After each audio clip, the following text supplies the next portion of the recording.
Welcome, folks, to the Moonjuice Metal Podcast, the podcast where we live and breathe metal and horror, but are not afraid to shit all over both of them, which is exactly what we're going to do today. Surprise, I'm bald. Yeah. I just retired from the Army, so the VA wants you to take pictures of all the scars that you have, and I have quite a few on my head, so I had to shave my head to take pictures. That's okay. The hair grows back. I'm cool with it. But Mike is of the opinion that I completely fit into the metal scene now. Yeah, yeah, absolutely. I mean, the whole time it wasn't the case because you have a normal haircut. That's fucking stupid because the only two acceptable hairstyles in the metal scene are either super long hair or fucking bald. No, now you're at least fucking bald. So now you can say you have the acceptable haircut. You have to look somewhat aggressive. If you're just walking around with a bald head, you don't look aggressive enough to be on stage. So at least if you're going to shave your head, grow a beard at the same time, kind of thing. No. Good times. There's the long hair with the beard or the bald guy. That's the only thing you got in the metal scene. Yeah. My office is full of recording shit. I don't know if you can actually see. No, I can't see shit. No. And I can only see you. Yeah. And Mission put in the final touches for ejector seat yesterday, so we can send that thing to Mitch. Yeah. I'm gonna clean. Is he still there? Is he still at your house or? No. He's gone back home. He was here for 2 days because we wanted to kill at least 2 songs for the new album and get a mix ready. Yeah. So in case you guys didn't know, Texas is going to be releasing a new album here pretty soon, and we're kind of putting the final touches on everything. Yeah, we're working on a new album. Yeah. Surprise! You heard it here first. Surprise! Yeah. I mean, maybe. Huh? Yeah. Might be a little bit thing because we did not announce it yet, Matt. No, I mean. Shock. I mean, yeah, okay. We'll announce it on the page and everything when the time comes. But I mean, of course, we're working on the new album. Holy shit! I mean, We've been working on the new album for a hot minute. So, what movie are we doing today, Mike? I mean, Alien Romulus, I'm going to call it. I mean, actually, Alien Romulus, but I'm going to call it Alien Romulus. This is I mean, it's not as bad as Terminator 6 because I almost threw a beer bottle. When I was in Terminator 6, I almost threw a beer bottle at the screen. But this was also pretty bad, but it's literally Terminator Dark Fate level of we fucked it up. God, I don't. Okay, Alien Romulus is what we're doing. No, that's the movie. Yeah. So I don't know. I'm pretty sure that you had just as hard a time with this film as I did, man. This was a really rough watch. Yeah. I had seen it in the theaters because I was excited for the film, obviously, because we haven't had a decent standalone Alien film in a while. And if you're following canon, or if you're an Alien fan like me, I'm a huge fan of the first film, there's been a couple things that have come out that have been worthy of kind of the Alien tagline. Yeah. The Alien name. The video game Alien Isolation was amazing. Exactly. That video game is literally one of the best video games I've ever played. That game is amazing, and it is the best thing that came from the Alien franchise since Aliens. No. And I was fucking flashed when it announced that Alien Isolation 2 is coming. No. Yeah. No, it's that's gonna be one of those games where I locked myself away for a few days until I beat it, because the first one I was just completely stuck in this game. completely involved to where I couldn't see anything else. I Yeah. had my headphones on because you have to be able to hear everything. The thing is, it went back and it took the original Alien film and it recreated that dark, hopeless atmosphere to where you felt hopeless. You didn't know what was around the next corner. It was scary as hell. The writing was good. The story was excellent. It encapsulated everything that made the first Alien film great. But Exactly. it's the only piece of Alien anything that has come out in the last decade that I consider good enough to be on par with the first and second film. Right? That's Yeah, something that helps to this. Yeah, I mean, I actually think that they would have been way better off if they would just make a live action adaptation of Alien Isolation. Yeah. It's a great story, dude. Like you had it's kind of like we were talking about with Star Wars. Like there's enough good stories already out there that have been written and created that you could have gone back and made a film about, and people would have been completely happy with that. But instead, they did this trash with the new trilogy, because you wanted to change things, or you wanted to get somebody who doesn't know anything about Star Wars to make the movies, right? And that's kind of what happened here. This film is a complete mockery of what made Alien good. Yeah, With absolutely. the intention of trying to make a film that was on par with Alien. It just mocks the shit out of the first film.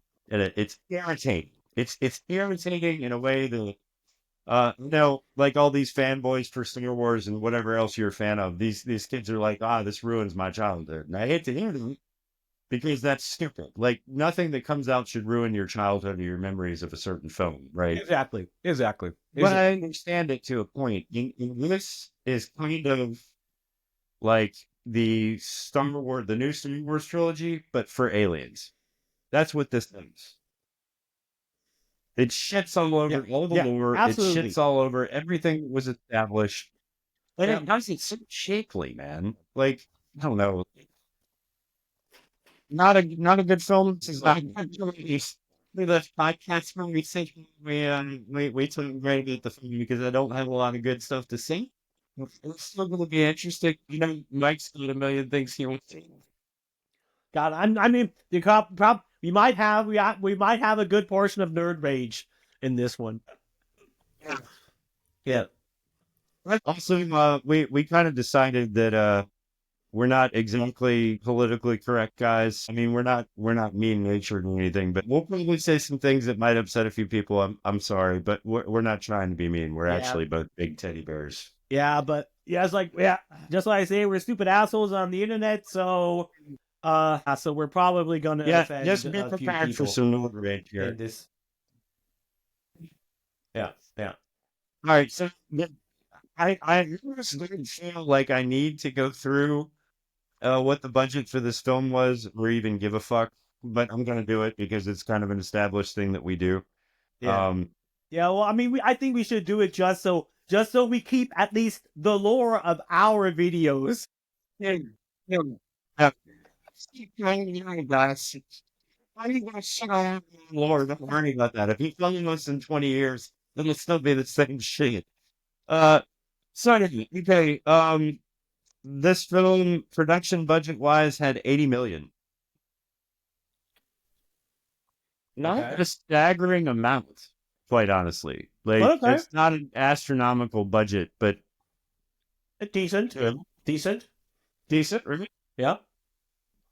But with the budget, you would expect maybe a lot of practical effects, I would assume. Yeah. Right? Yeah. And we got that. Whether or not they were good is another.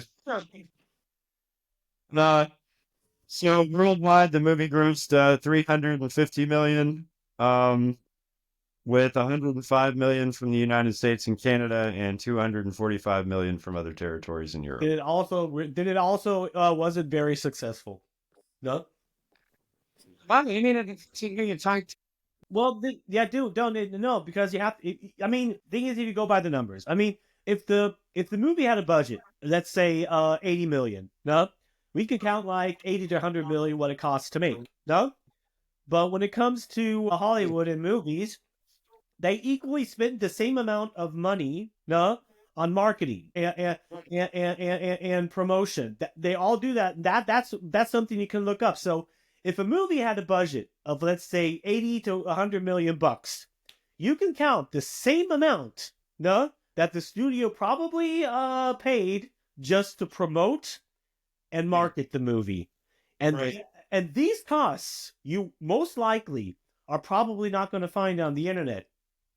No? So if this movie costs, like, let's say 100 million to make, that means they spent 200 million including marketing and promotion. And if this movie only made 330 million, I mean, it's not a minus, of course, Yeah. but that's also not very successful. Right. And rightfully deserved. I would argue rightfully deserved, because the whole movie from start to finish feels like fan service, but fan service that just ignores really important parts of lore. You know, so Yes. I mean, if you liked this movie, like if you went in and you liked it, there's difference in movies with I enjoyed the movie or I liked it, right? Because there's so many scenes in this that I can say I enjoyed, like they were fun, but liked it? No, you can't put that label on it. And there's just too many things. Like if you went into this and you said you were an Alien fan, and you say you liked it, then I have to almost say, were you really an Alien fan though? Like, really? And Alien fan makes this shits on everything that made Alien produced. I mean, it's possible. I mean, you have to see The Acolyte was also made by Star Wars fans, man.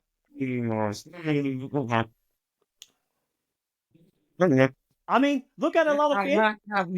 Yeah, okay. I mean, how should I say it? I mean, I don't know. Yeah. Like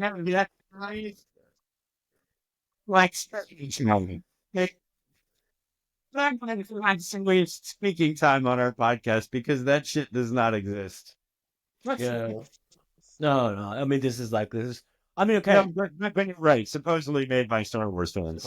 This movie was also supposedly made by Alien fans, right? Yeah. Well, the thing is, you have to see when it comes to certain fandoms. No, I have seen that over multiple genres, multiple franchises, multiple mediums. No, there's always a portion of the fans. No, that write their fan fiction and want to change. No, the story to way they like it. No, if you look into fan fiction, Matt, on anything, no, it's mostly really bad.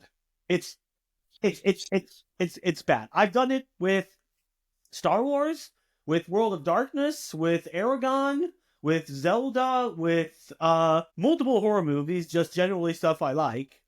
And this fan fiction is usually written by fans, and almost every single time the stories suck. Yep. For a good example, this has nothing to do with aliens, but you know Vampire the Masquerade, right? No? Okay. So I came across multiple websites where their fan fiction was being written, no?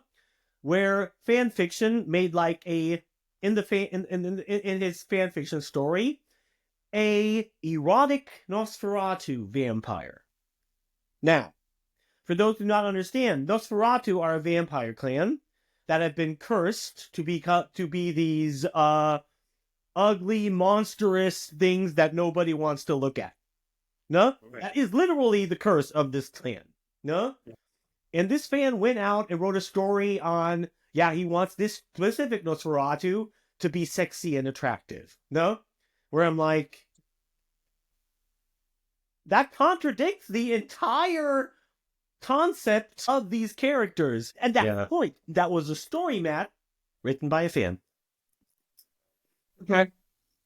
Well, so the thing is, just because whenever you hear something, it's been made by fans, that means nothing. Because what that tells me, this is going to be fucking dumb, bad fan fiction. That's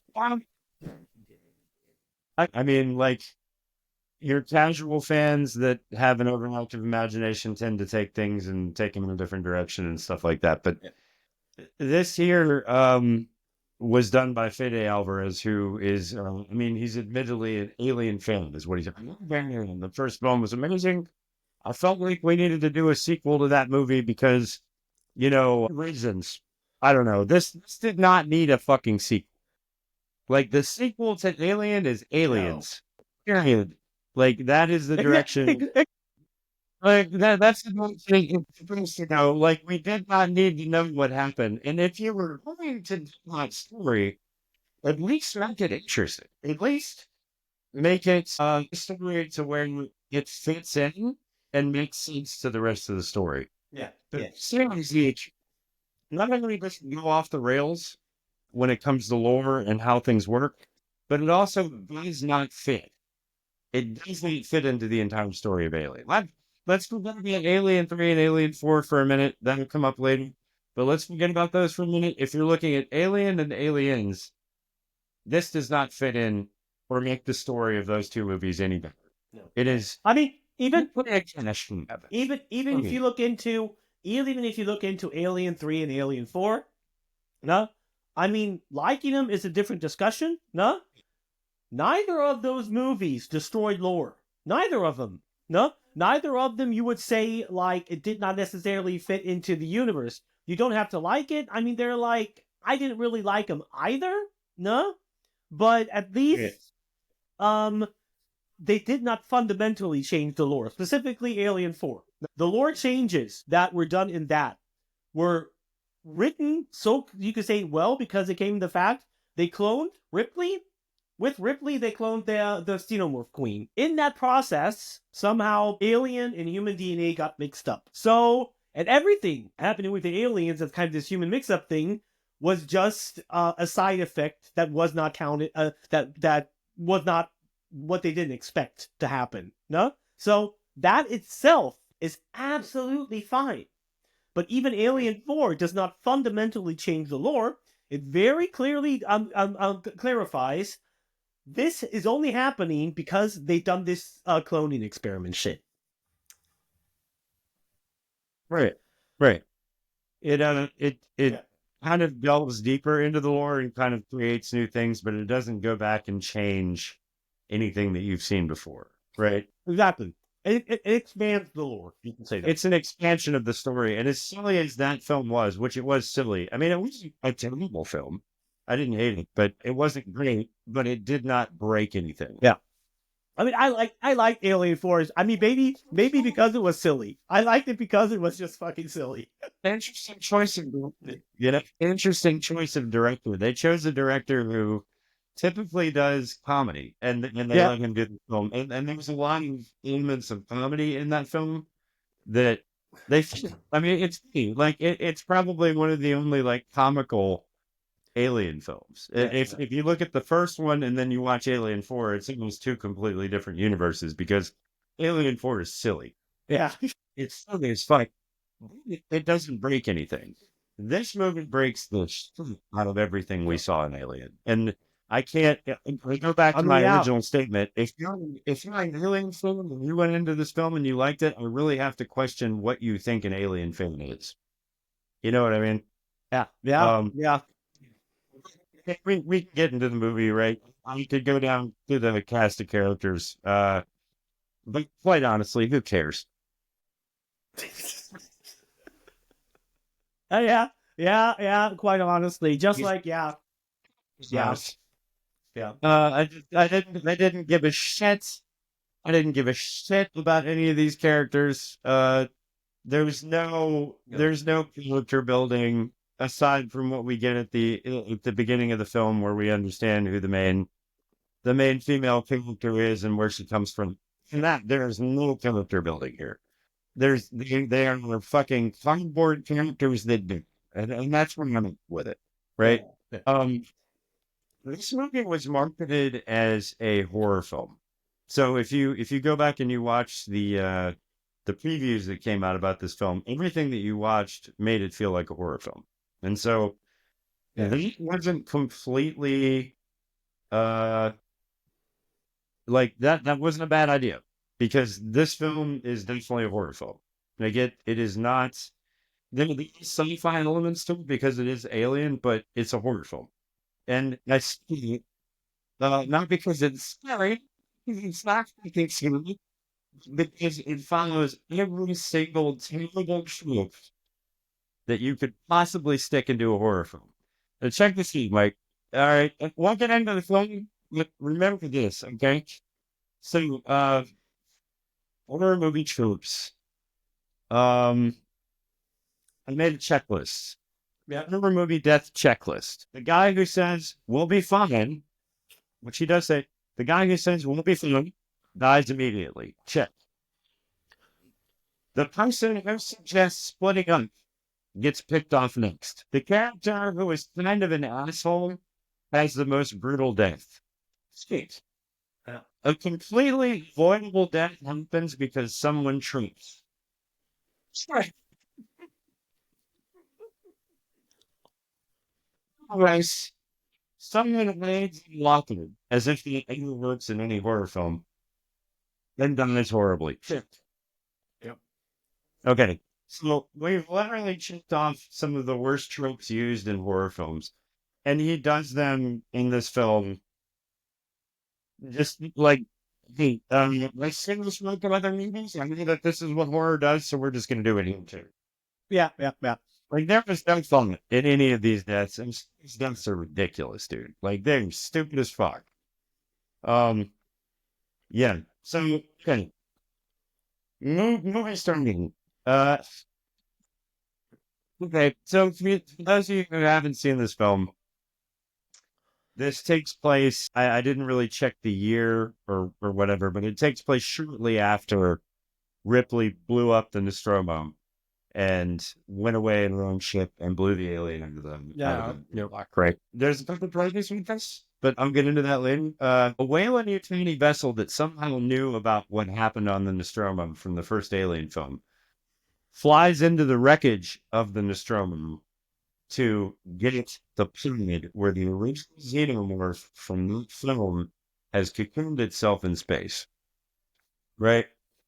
Yeah. And they want to pick up the xenomorph and they want to bring it back and they want to study it. Probably who the fuck do they know then? And who the fuck do they know where this pod is in space? Because where this pod is in space makes no sense to the original story. Yeah. Where the alien has itself is outside of the wreckage of the Nostromo. Think about that for a second. The thing is, well, I mean,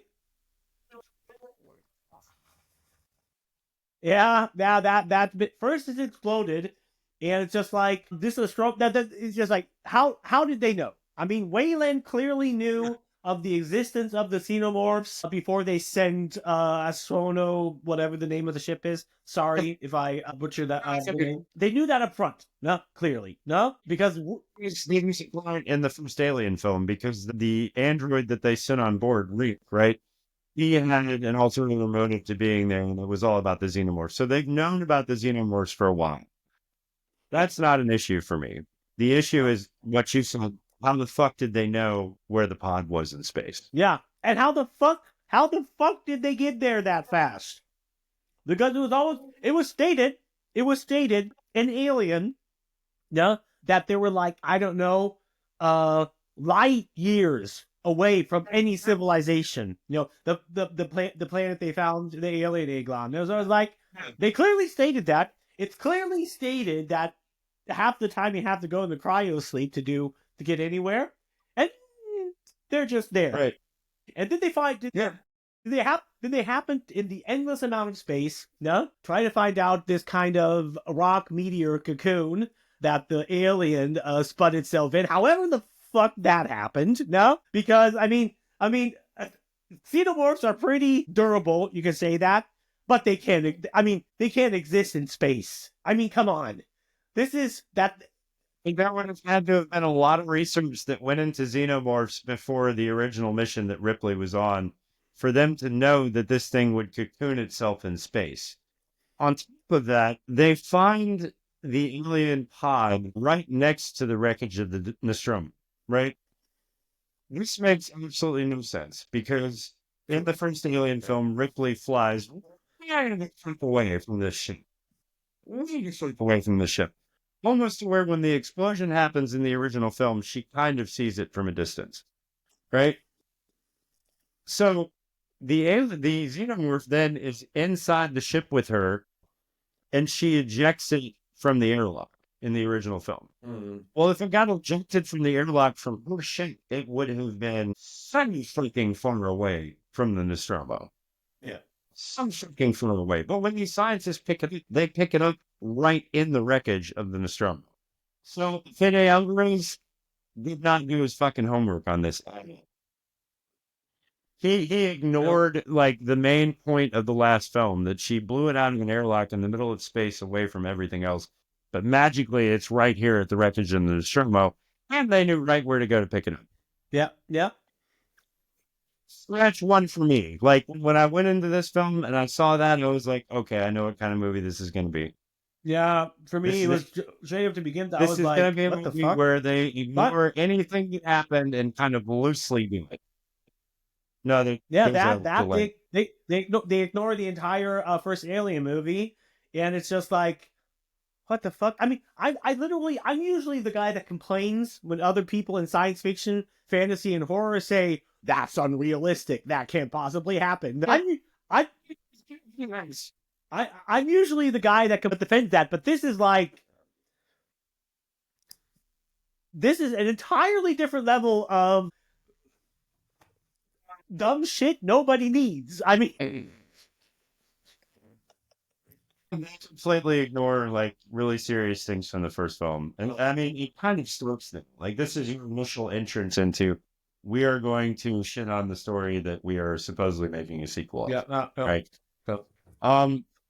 So the pod floats into their sheet and kind of seats itself in this cradle, which they've already had rigged up to pick up this first thing that we see. Like we're not. There's probably things that happened in between this, but we don't see them. They come into the room where the pod is, where the cocoon is, and everyone's wearing a hazmat suit. Right? It's just like people right behind the people in the hazmat suit. I don't know if you caught this. But yeah, there's a whole bunch of scientists in hazmat suits, and then right behind those people are a whole bunch of people working machinery that are not wearing hazmat suits. So what's the freaking point of the hazmat suit? Right? Stupid as fuck. yeah. That bothered the shit out of me. Although it's kind of a small complaint, but it's continuity error for sure. If that was the only thing, I don't think you would be complaining much about it. The issue is, it gets worse and worse and worse. Yeah, but I mean, it's science for decoration, right? So these people, like, we're decorating this in science-y, but we don't really understand science, so we're just making it look good. And now we're going to open the pod with a laser, right? So there's anybody else in this room that has weapons or anything that could possibly stop this xenomorph if when you bust open its pod, it wakes up. It's just a bunch of dudes in hazmat suits. And you're going to cut open its cocoon with a laser and think that that's okay, right? That's okay. Yeah. You're just going to put this thing open and let it loose. Let's see what happens. If these guys knew enough that this thing was going to cocoon itself in space, then they would know more about the xenomorph and enough about the xenomorph to know that this is a really fucking bad idea. Exactly. Yeah, and also they would have at least put it on something that would be durable to acid. But there's no safety in place here. Like, so we're just gonna keep an alien place. No contamination, no quarantine, killed entire colonies before because it's established in lore that happened, right? Just slap on some hazmat suits for fun while other people breathe the potential nightmare spores. Classic. All right, so we get that scene. We get that scene where they cut open the pod, and the next thing we get is this mining colony. We get a shot of this mining colony that Weyland-Yutani owns. This is kind of the first time in these films that we've seen any other planet, right? besides Earth. This is the first time, and this is a mining colony, right? It's a mining Yeah, well, colony yeah. that I mean, resembles. Uh, what? uh, I mean, we saw other planets. You saw that in Covenant and Prometheus. You saw other planets. yeah, okay, so that's another topic altogether. Like, if you go into Prometheus and its follow-up film, I don't get it that that's canon, but I can't count it because those films are fucking dreadful. Yeah. I mean, well, I mean, the mining city, what you say, resembles I'm not counting that. absolutely the colony. I mean, what do you say? I think you're saying that the mining this mining town or whatever. I mean, it totally resembles the colony from Aliens. That's what I thought.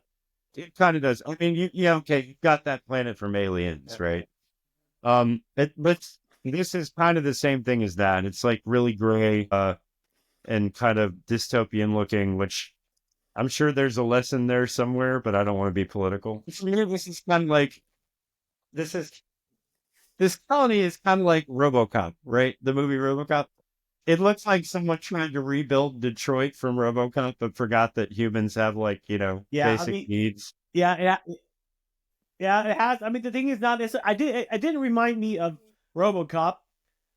It reminded me more of a cheap version of Fallout. That's what it looked like. Yeah. Like this is in the future, and we've kind of seen Earth in I think it was Aliens, so we know everybody on Earth is doing okay. Why are these people living in squalor here in this colony?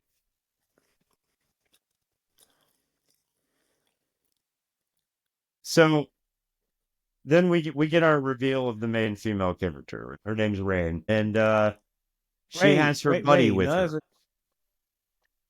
Rain is her name. yeah. Yeah. This is the most ridiculous character in any. This is the most. Yeah, her friend, her brother. Now, the most ridiculous character in any Alien movie. Now, I'm just gonna call him Robo Retard. I mean, I'm sorry. I mean, I don't know what else. It's a fucking android, an android that acts like a handicapped person. No, and it's like because somehow his modem or module is somehow fucked up. But even if no, he would not act like a fucking handicapped person. He would just be like certain words weren't there, or his voice would be malfunctioning, something. But he wouldn't be, like a handicapped person. Acts like a mentally handicapped person. Yeah. That's why I'm just gonna call him Robo Retard. I'm probably gonna piss off a lot of people with that, but I don't care. Oh, yes. So this is also like one of the things about Alien that they did so well was you didn't know that Rook was an android until halfway through the film. Yeah, Like, yeah. they kept that pretty secret, and the reveal was brilliant. I mean, if you go back and read stories about people seeing the movie and stuff, they were really taken back by the fact that this guy was an android the entire time. Yeah. They don't give it here, and this is the android reveal that shocked Logan. It really is. This is the android reveal that shocked no one. So the protagonist's friend gets bullied by a couple of kids while she's inside this building trying to get off the planet. Like she's submitting her paperwork so she can go somewhere else because she doesn't want to be here anymore. And she tells him to wait outside. Yeah. So he's inside and immediately gets bullied. Surprise, surprise. Because he's the token different character in the story. I mean, read into that what you will. He's not just any android. He's the we didn't notice he was a synthetic until someone knocked him down kind of android. But let's not ignore. Let's ignore everything that we learned from Alien about androids, how they have superhuman strength, and can overpower pretty much anybody. These fucking 12-year-old kids knock this guy down and start beating on him. Get the shit out of him. No. And you legitimately do feel kind of bad for this character, right? They do a good job of that. Like you feel bad. You know he's an android for the entirety of the film, but he's He's basically a mentally handicapped person. You feel bad for him, and when people mistreat him in the film, you feel bad for him. Yeah, exactly. Not only. I mean, what's stupid about this that you have like this android getting beat up by 12-year-olds. Not only is he a normal android, it is later on stated in the movie he is an android that was specifically designed for mining work.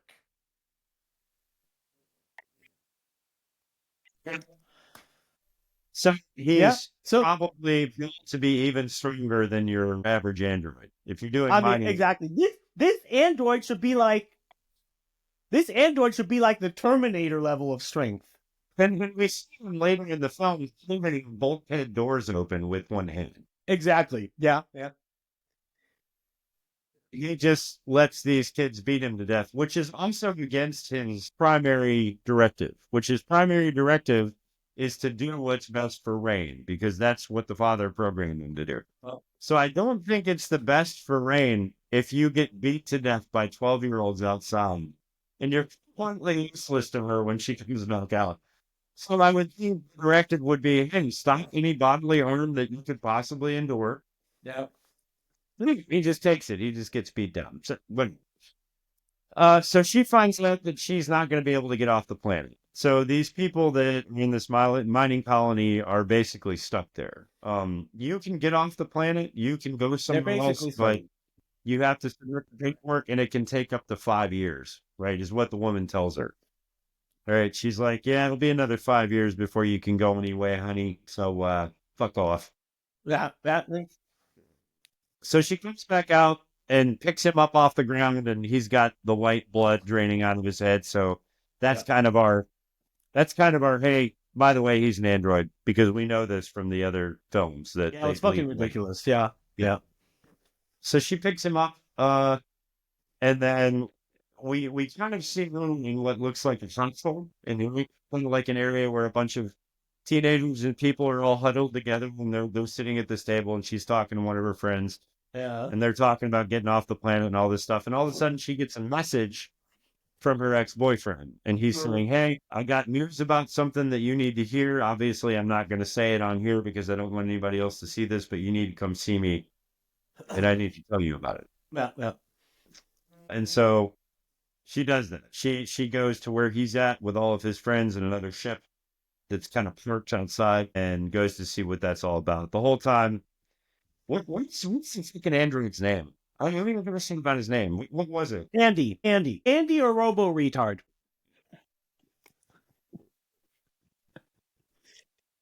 The lead time he's making dad jokes because your dad has programmed him to make dad jokes. Yeah. That's dumb. I mean, that part is just it's fucking stupid. Yeah, you can introduce to all the rest of the characters in the film. And by the way, everyone that you see in this room are the only people that you're going to see the rest of the movie. These people in this room. No. And I'm not going out on a limb when I say that these guys are all.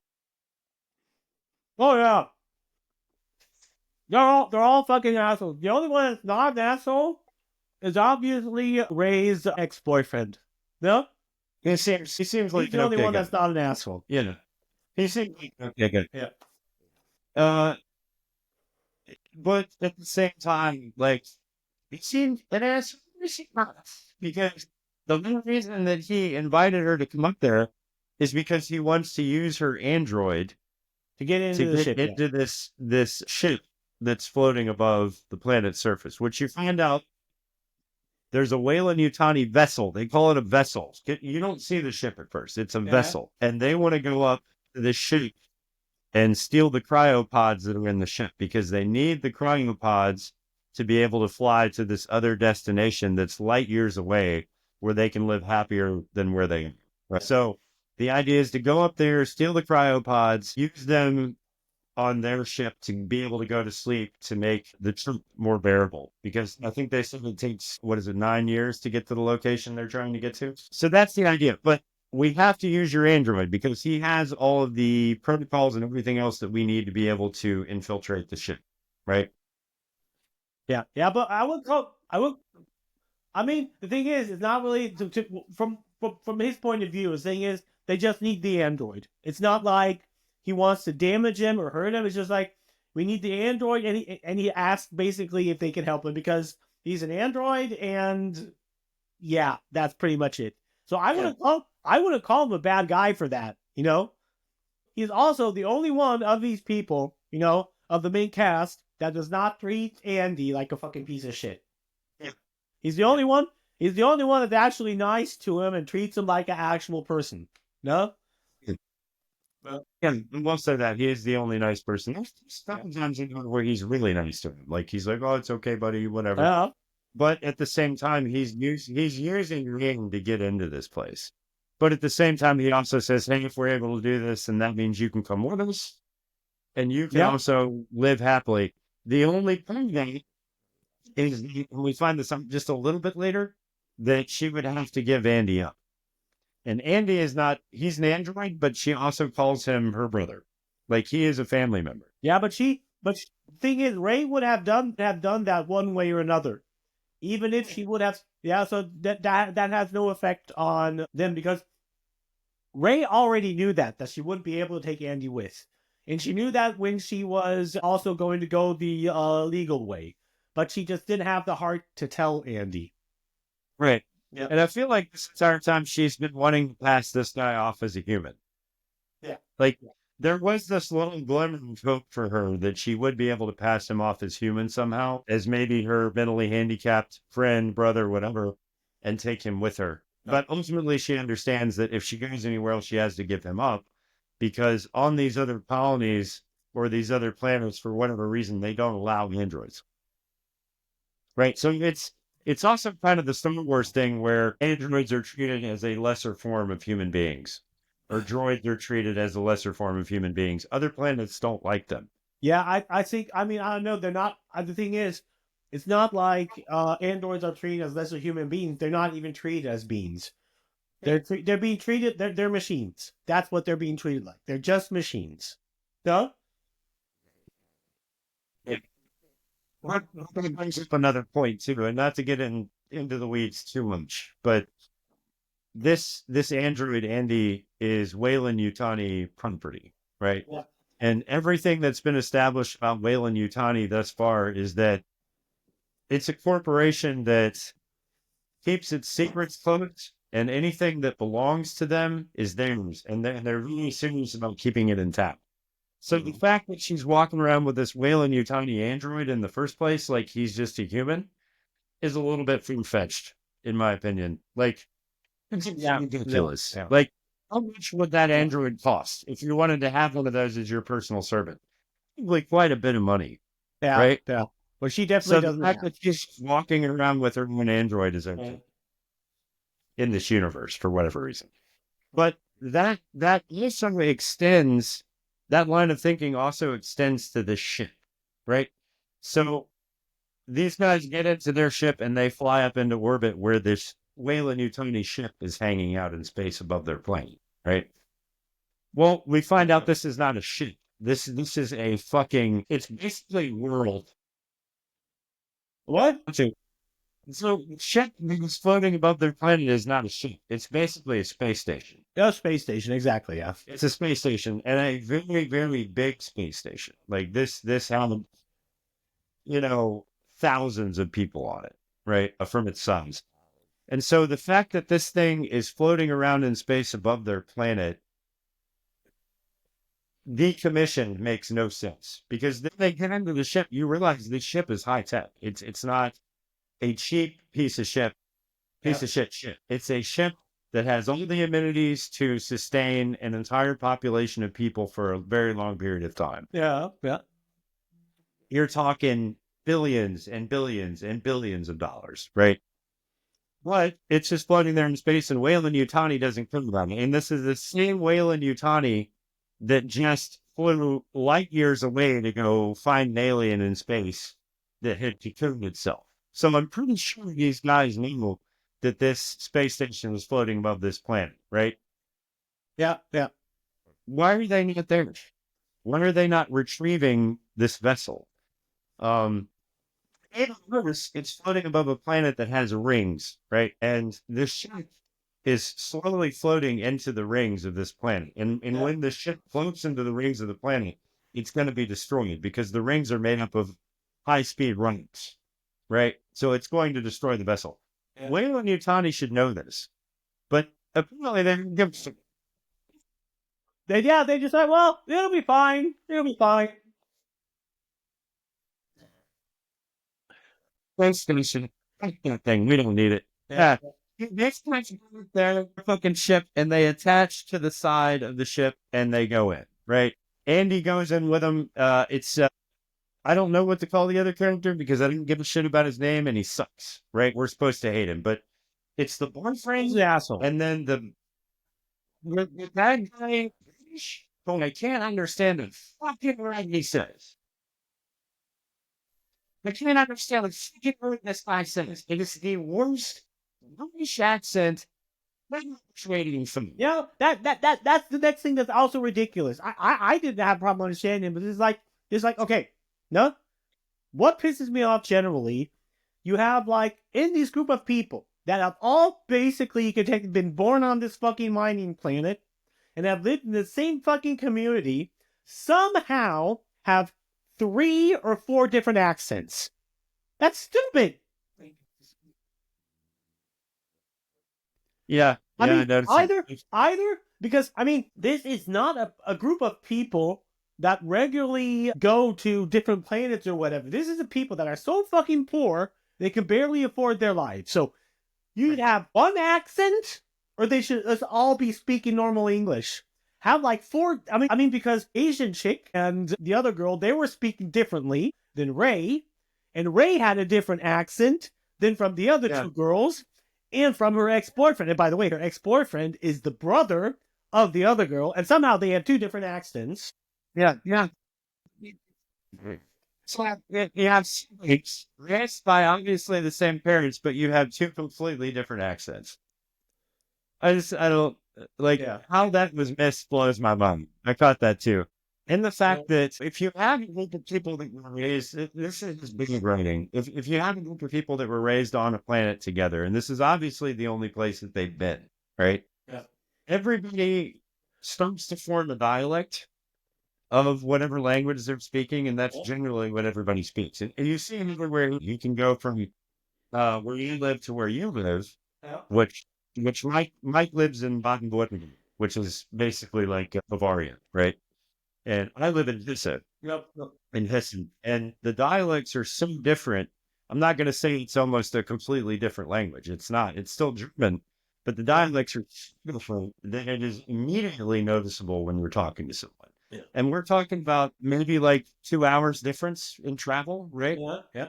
These people have lived on this planet their entire lives. And one of them speaks the worst thing of fucking English I have ever heard. And then there's 2 Americans. And then the people, I have no idea what dialect these are, but it sounds like, and probably somewhere down south. Well, like we maybe should have paid a little bit more attention to how accents work because it does have an effect on the film. Yeah, that pissed me. So we'll give you that. Anyway, they go after the ship. Andy, the android robo retard. Yeah. Kind of with them, he uses his finger to put it in a slot on one of the door modules so that they can just. Let's make this shit, by the way. This was the fucking me. Explain you to me. This is a huge vessel, and they just get right into the ship. There's no protocol for identifying who's entering your ship.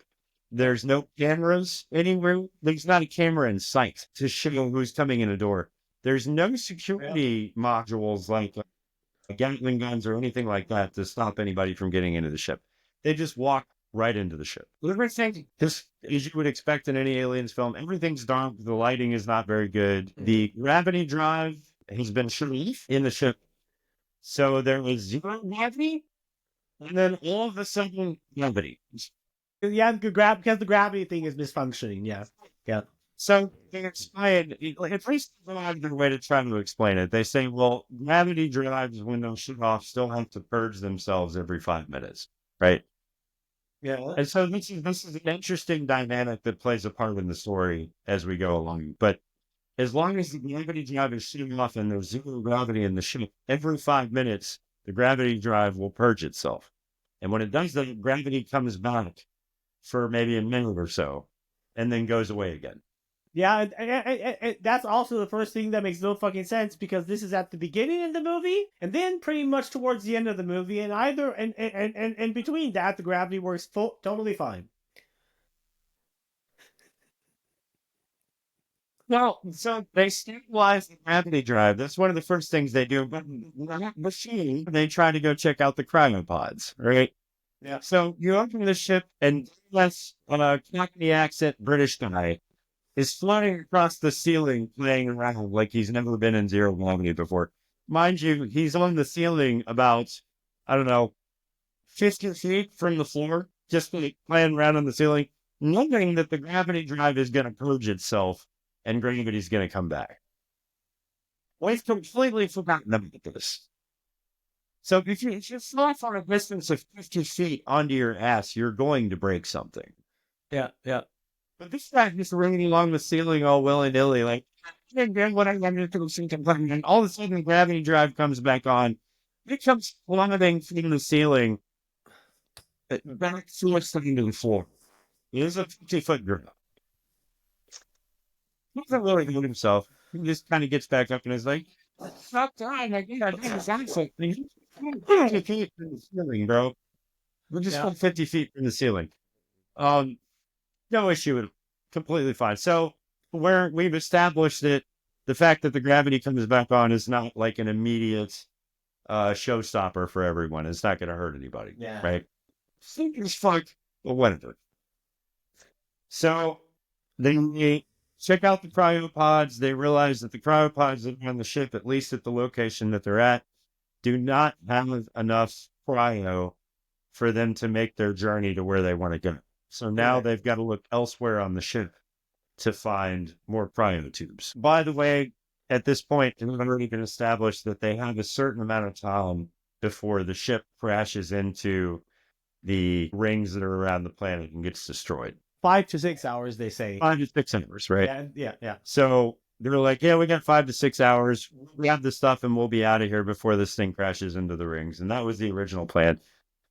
Now they've discovered that there's not enough cryo in these tubes to get them to where they're going to go. So now they've got to go elsewhere on the ship to find more cryotubes.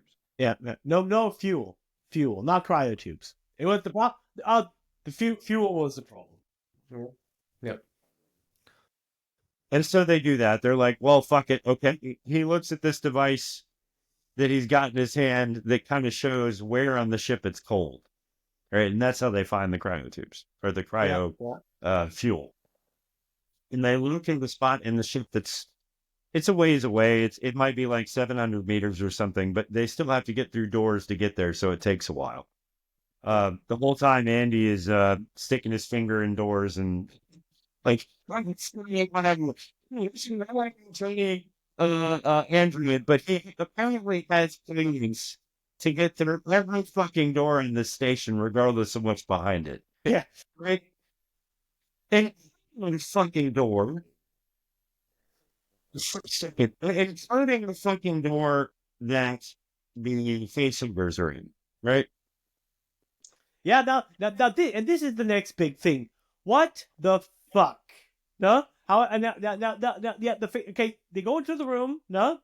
And then Andy somehow, this should definitely be a room that should be like high security, no? Not that so some random dumbass could go and stick his finger in the keyhole and the door will open, no? But however, they get into the room, no? And somehow you have like thousands of facehuggers in this room where you're like, how the fuck did that happen? I mean, the xenomorph from Aliens was not a fucking queen, and it was clearly established that this space station that got the other xenomorph, and how, what, why are all of these fucking facehuggers in there? Okay, it makes no fucking sense. And then, no, they have to get out this fuel thing for the cryo change. And then the asshole somehow gets his fingers frozen off, don't really care. And that is what deactivates the cryo sleep in which the facehuggers are in. and then they start waking up, more or less. Right. Yeah, yeah, Right. and yeah, and they're just sitting in there doing I don't know whatever, and for some reason, you have like up to your knees water in this room. No, what makes never explained? it's never explained because these guys have waters up to their knees in this room. In a room where they had like these cryo chambers for facehuggers that Right. nobody knows how they got there because there was never a xenomorph queen on this station. It came from one single xenomorph that, by the way, xenomorphs themselves can reproduce because they're more like bees and only the queen. They're like, well... however, at this point, okay. Even when I saw the movie in the theaters, at this point, I was like, okay. So basically, we've just ignored anything we've ever learned about this creature and what it can do, right? Yeah. Because all we're supposed to know at this point is that Weyland-Yutani picked up this cocoon in space that was the original big chap from the first Alien film, right? We know that much. They brought him to the ship. Now, how we got from having the big chap, yeah, the original alien from the first film, you have to say yeah, here because xenomorphs technically are female. Completely fucking unexplained, and it makes no sense. The only thing I could think of, I even paused the movie yesterday when I was watching it. I was like, how could you explain this? The only way it could be explained was if you can see at the end of Alien Covenant where what's his name, the Michael Fassbender android, put several of these eggs or facehuggers in the dryer. Call him Dave. I mean, is the only way technically it could be explained, but that was an entirely different spaceship. Yeah.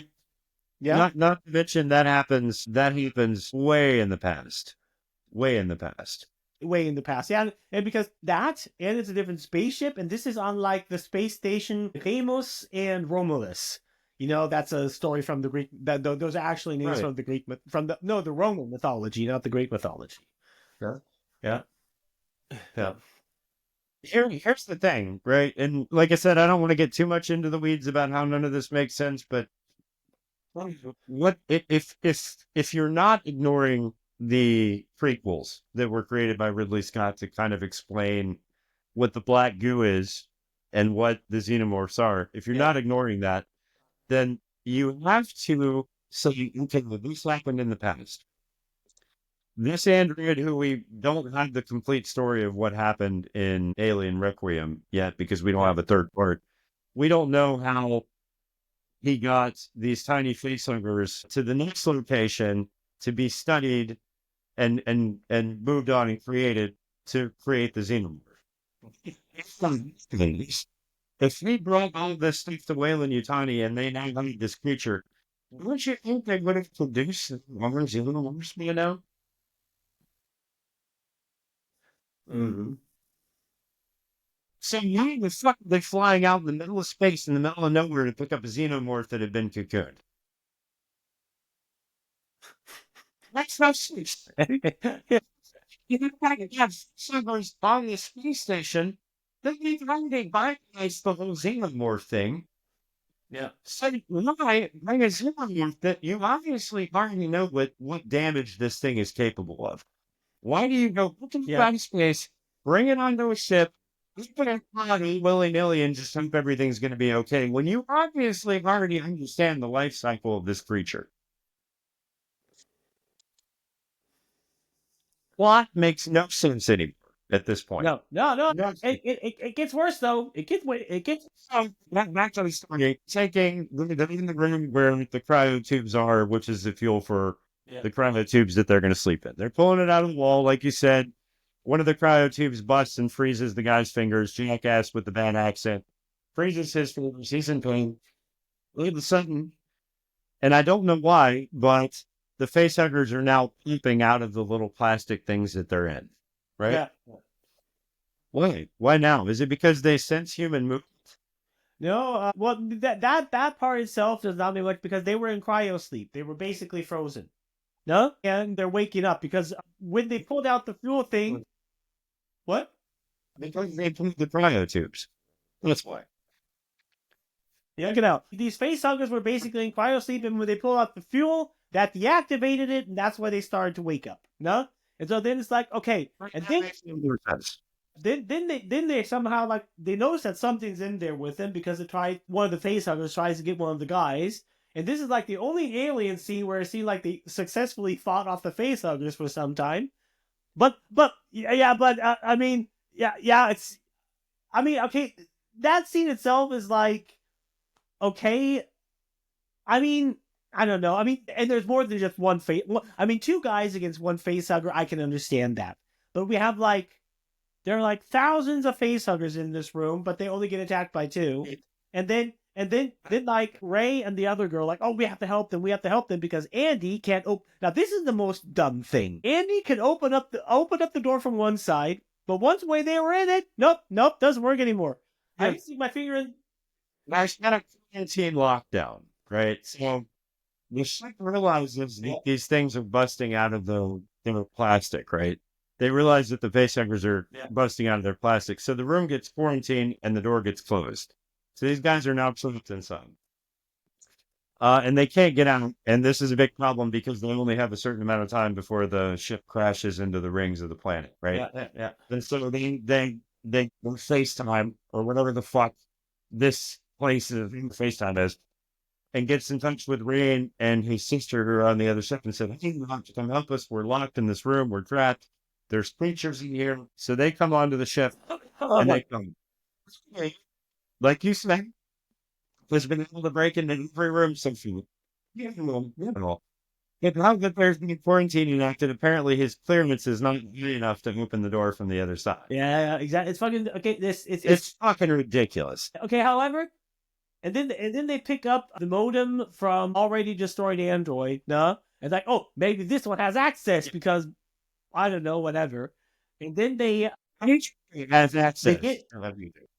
Yeah. So they give it basically to Ray's ex-boyfriend, and then she puts it into Robo Retard, and so somehow he can basically get the access or whatever, and then he's like just frozen or whatever, because he has to reboot. He's got to update. He has to reboot or whatever, and this is like, and by the way, these two guys are doing all of this in a room where they have their water up to their knees, and there are thousands of facehuggers in this room with them, and they're fighting them off, and are somehow opening up this android and changing his modem to whatever, and like, I mean, that gives the term Mary Sue an entirely new meaning. Yeah. It blows my mind. So basically, this is there's so many things in the film that I must walk away from. Yeah. Okay. Okay. However, then of course, Andy then somehow reboots, and because now he has a functional modem. Now this is also something ridiculous. He goes from Robo Retard to Robo Sheldon. At this point. Playing reference packs. Holy shit, we haven't done that on the show yet. Okay, so now I'm going to rewatch the Okay. I'm with it. Okay. Okay, so again now Andy, that is now Robo Sheldon, opens up the door because he sticks his finger in it, but then the door doesn't close on time, and then the facehuggers get out. So then they're running through this hallway, and all the facehuggers behind them, and blah blah blah, and they're running and running. So hey, by the way, this is a great scene. Like, I'm not normally for the use of CGI. Well, I'm not normally for the use of CGI if you don't need to, but this was a great CGI scene. Like, they did a really good job with the face. Yeah, but I mean, the thing is, generally, I have to say, the filming, the effects and everything, the way it's filmed, the acting is all okay. It's not bad. It's technically, for a lot of things, not bad made. What makes this movie bad is just the total nonsensical writing. Right. And how it makes no sense with any other alien movie. I didn't mention the director yet, but the director is Fede Alvarez, and this is the guy who did the Evil Dead remake. right? Yeah. Yeah. Yeah. There was so much gear in that film, and the cinematography was fantastic. Like, I was not for an Evil Dead remake. I didn't want that, right? It turns out it wasn't a remake. It's just kind of another universe. It was really good films. The story was great. It stuck to the lore of the previous Evil Dead film. I have no complaints about that film. He completely shit the bed with this movie. Completely shit Yeah. the bed Yeah. with this movie because he ignored almost all the alien lore. And then, for a director who's known for gore, this guy's known for gore, like really good gore too. This film is very little gore. Like, you don't know if it received its R rating, but it definitely wasn't because of gore, because there's barely any in this film. Now only one maybe kind of scene. However, they're going through the hallway, and then they all make it into the other room. And before the door closed, one face hugger gets through and gets onto the one girl that looks like the new protagonist of the new Naughty Dog game. What? I'm gonna call him Sinead O'Connell. Sinead? Yeah, that's it. Yeah. Sinead, So Sinead O'Connell, yeah. It's on Sinead O'Connell's face, right? So she's the only one who was not able to fight this thing off. Like everybody else had no problem keeping the facehuggers off their face. Then we're hitting them with things. Then the facehuggers were flying all over the room because they were hitting them with shit. Facehuggers now not a big deal. Like that's not a big deal. Latches under her face and she's on the ground. Its tail is wrapping around her neck and they realize this. So they're like, oh, don't try to pull it off because the more you try to pull off the facehugger, the more it starts to strangle her, right? And so we get this whole conversation that everybody in the room has about how they think they should get the thing off her face. This is, by the way, the same conversation that was had in the first Alien film. And the doctor, or I forget, was it the android? The android that was in the room with the guy who had the thing on his face? Yeah, this was the first situation. This is where Rook from Alien 1 comes into the scene. And this is the most atrocious CGI animation I have ever seen. That. I mean, ever. It's like you can see literally, while the guy is standing there and his face is literally is going like ding ding ding, is moving left and right, up and down on his face. Whereas like, I didn't watch this movie in the theaters, and I'm glad for it, because I would be pissed off for this scene alone. You have like some, I don't know, basement dwellers that in their mom's basement, with their fucking cell phone, can make better deep fakes with free open apps you can download to your handy than this shit. And these people had like about 100 million to make these movies. Are you fucking kidding me? So Rook's appearance in this film, one, doesn't make any sense. He's obviously not the same android from the first Alien film, but he has the same model, right? And so they shoehorned that character's face into this movie just to give fans kind of a fan moment. Yeah. It's another fucking android. What actually is that there is no reason why this android should have the face of Rick from Alien. No reason. He was created an alien to be a member of the crew that nobody knew was an android. So that would have been a specific model that they created just for that mission, so that nobody came on to the fact that he was an android.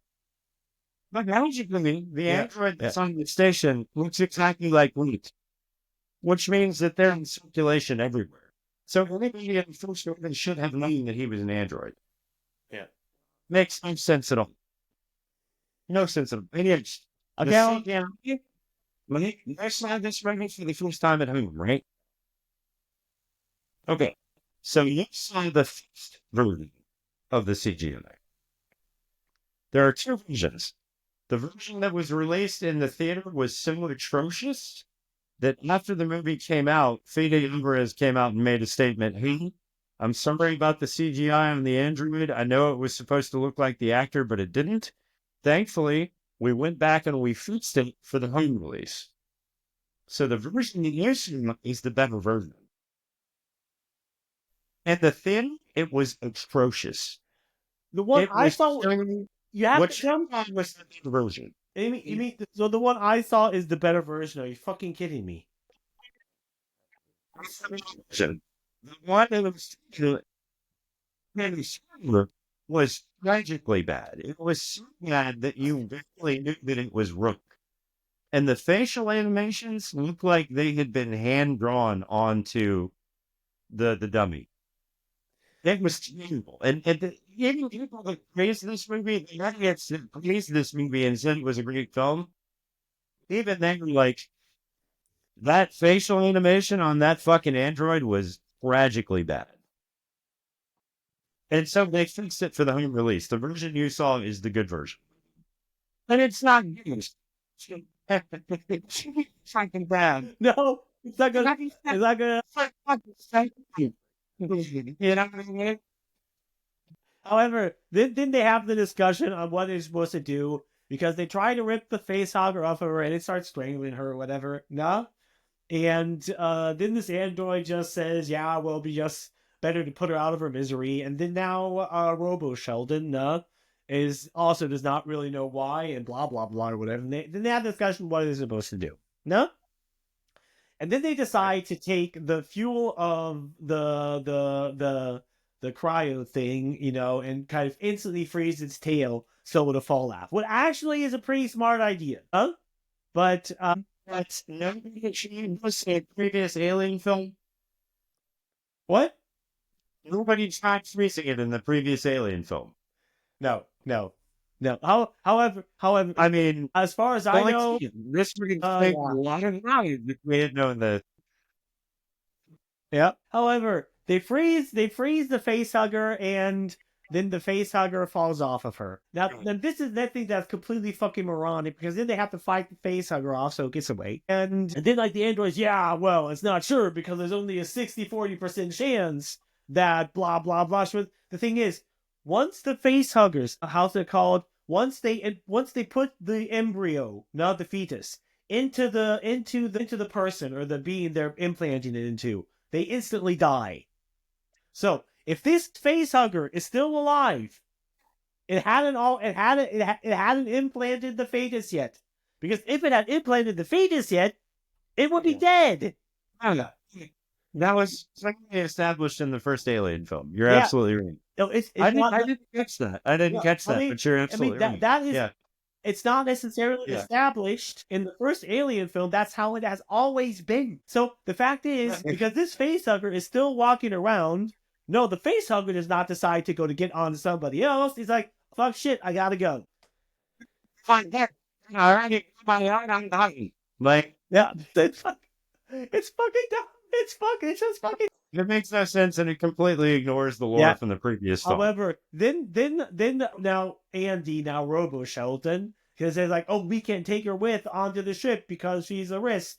And then, of course, asshole that hates androids wants to beat the shit out of them or whatever.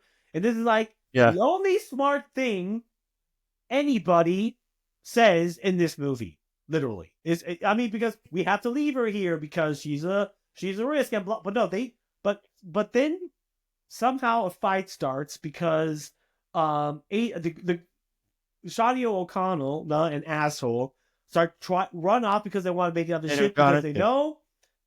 Yeah. What? Sinead O'Connor. No. So Sinead O'Connor, an asshole, starts running towards the ship because they know that Robo Sheldon is going to try to kill them. Nah? Okay, however. So Robo Sheldon hunts those two down, and then they try to close the door. And when they close the door, you see Robo Sheldon holding the door up. No? Yeah, like, just like, hello, sir. You have forgot something here.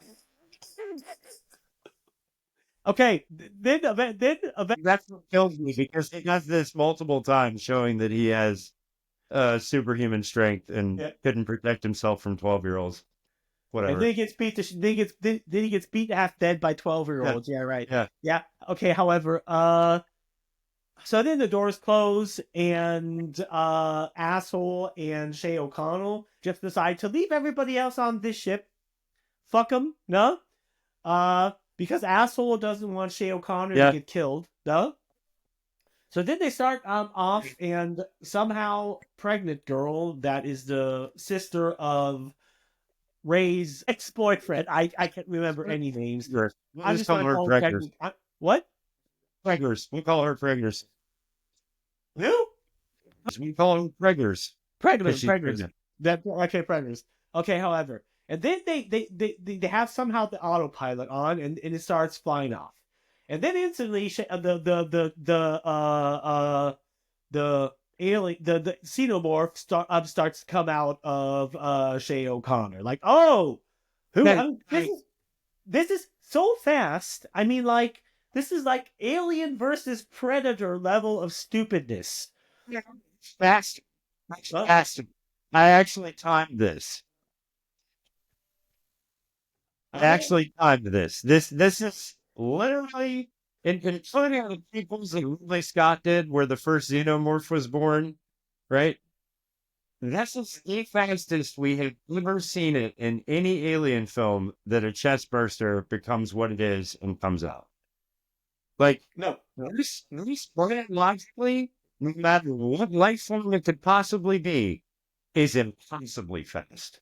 Yeah. I mean, no, but that's not true. You saw that in Alien versus Predator and Alien versus Predator 2. Because then that was once the people gained consciousness from the facehugger, it was like, shit, what happened? I mean, on Alien versus Predator and Alien versus Predator 2. That's a different discussion altogether, because those two films are not canon to Alien. So those films are canon to they're only, I know what you're going to say, but they're only canon to the Predator franchise. So it's canon only to the Predator universe. So everything that happened in those films you can ignore when it comes to Alien canon. For Alien canon, there's only the two prequels that Ridley Scott created, Alien, and then all the way to Alien 4. Those are the only canon. So anything that happened in those movies doesn't matter. But those movies are fucking ridiculous. Yeah.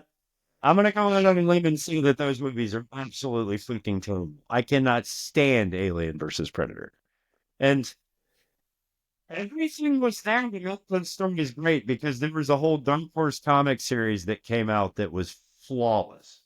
Alien versus Predator, yeah. Like, it was literally a flawless story. It was great, and they didn't use it. Yeah. And instead, they opted for this Hollywood take on these two franchises that were just atrocious. Garbage. Absolute garbage. Yeah. So if we exclude the Aliens versus Predator films, this is the fastest we've ever seen a chest buster come out of someone after having been impregnated. Yeah. All right. So yeah. It's like super fucking fast. I mean, like, God, I mean, it at least took in every single Alien movie, it took like multiple hours, and it was, God, I mean, I would actually say next day. Like, I don't know, next day. In the first Alien film, we know the thing is on his face, and it's for multiple hours, right? And then when it finally falls off and dies, they have enough time to examine the thing that has fallen off and died. The guy gets up, has his dinner, comes to the table to have lunch. So for me, this is like a whole nother day in the first film. At least that's how it feels. And then the thing busts out of his chest. Yeah, okay, yeah. If you're trying this chest buster scene in the movie, it's literally around 3 minutes. And I get that movie time is different than like the actual span of time that happened. But not here. Not here. I mean, not here. You can say that in a lot. Yeah. You can say you can say this is not like movie time, real time. Like it is like real time. Because you literally see, they literally just run down the hallway, get into the spaceship, and start flying. They haven't even fully taken off yet. And then the chest buster starts coming out. Yeah. Okay, however, and then Yes, she notices that something's in her chest, and she's got this device that she picked up from the space station that she can kind of see through her body with it. Yeah. And so she shines it in the back of her neck, and you see that the chest buster is fully formed and only breaking through her ribs. Yeah. So she falls on the ground because she's in a lot of pain. Her leg hits the joystick of the ship accidentally while she's riding. And that's what causes the ship that they're in to start making a full circle around the space station. Because now the ship is out of control.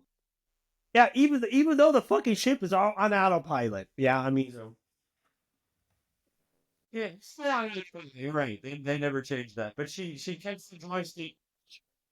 And I mean, we haven't really established space travel or how any of this shit works, right? All I know is from video games. But if you stuck on a ship in any video game, right?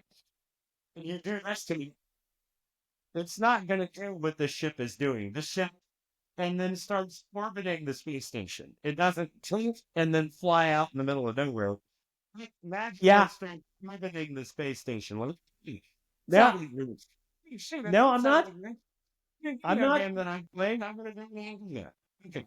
Yeah, well, I think if it comes to gravity, what would happen with this ship is only if basically it started to go and then the engines would have stopped, no? Because as you can see, the round it's making, no, is basically the exact same direction the asteroid belt is going, no? Right. So you technically could say it is the gravity of the planet somehow. I don't know. Yeah, I mean, when it comes to gravity or whatever, but that would only be if, they started the ship and then the engines went down. This ship literally has fully functional engines, and the lever just went up a little bit. This spaceship is on autopilot, by the way, and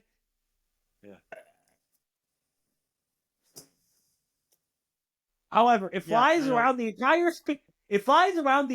space station, then somehow manages to go perfectly into the cargo bay of the other side of the space station, and then just stops.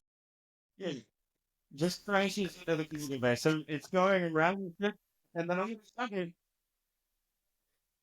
on the side of the ship where the cargo bay is, it just magically makes a turn and goes into the cargo bay. That's freaking leaves me crazy. Like, there were a million other ways that they could have made that work that would have been somewhat believable to the story. Yeah. But that makes no sense. Even Casey, when she was watching it with me last night, was like, that thing was in an orbit around the ship. Why did it just crash into the cargo bay? And I'm like, I don't know. No explanation whatsoever. Oh. When it places in there, it doesn't crash. It just kind of slides gently into position where it's not harmful to anybody. Doesn't disrupt anything. It's just kind of there. Yeah, it flies right into there and just stops. Okay. Okay. Yeah. So at this point, we get the chest burster scene, right? Yeah. It comes out of her. That's actually pretty lame. Come out of her. It's like got its head kind of hanging out of her. It wasn't a great scene. I didn't think it was like I've seen gorier chest burster scenes. That chest burster seemed very lazy to me. It's a lazy one. Yeah. Yeah. It probably spoke to Joint before he decided to come out because he was like, "Oh, this is kind of weird." And just kind of rested on her chest and was like, "Yeah." Yeah.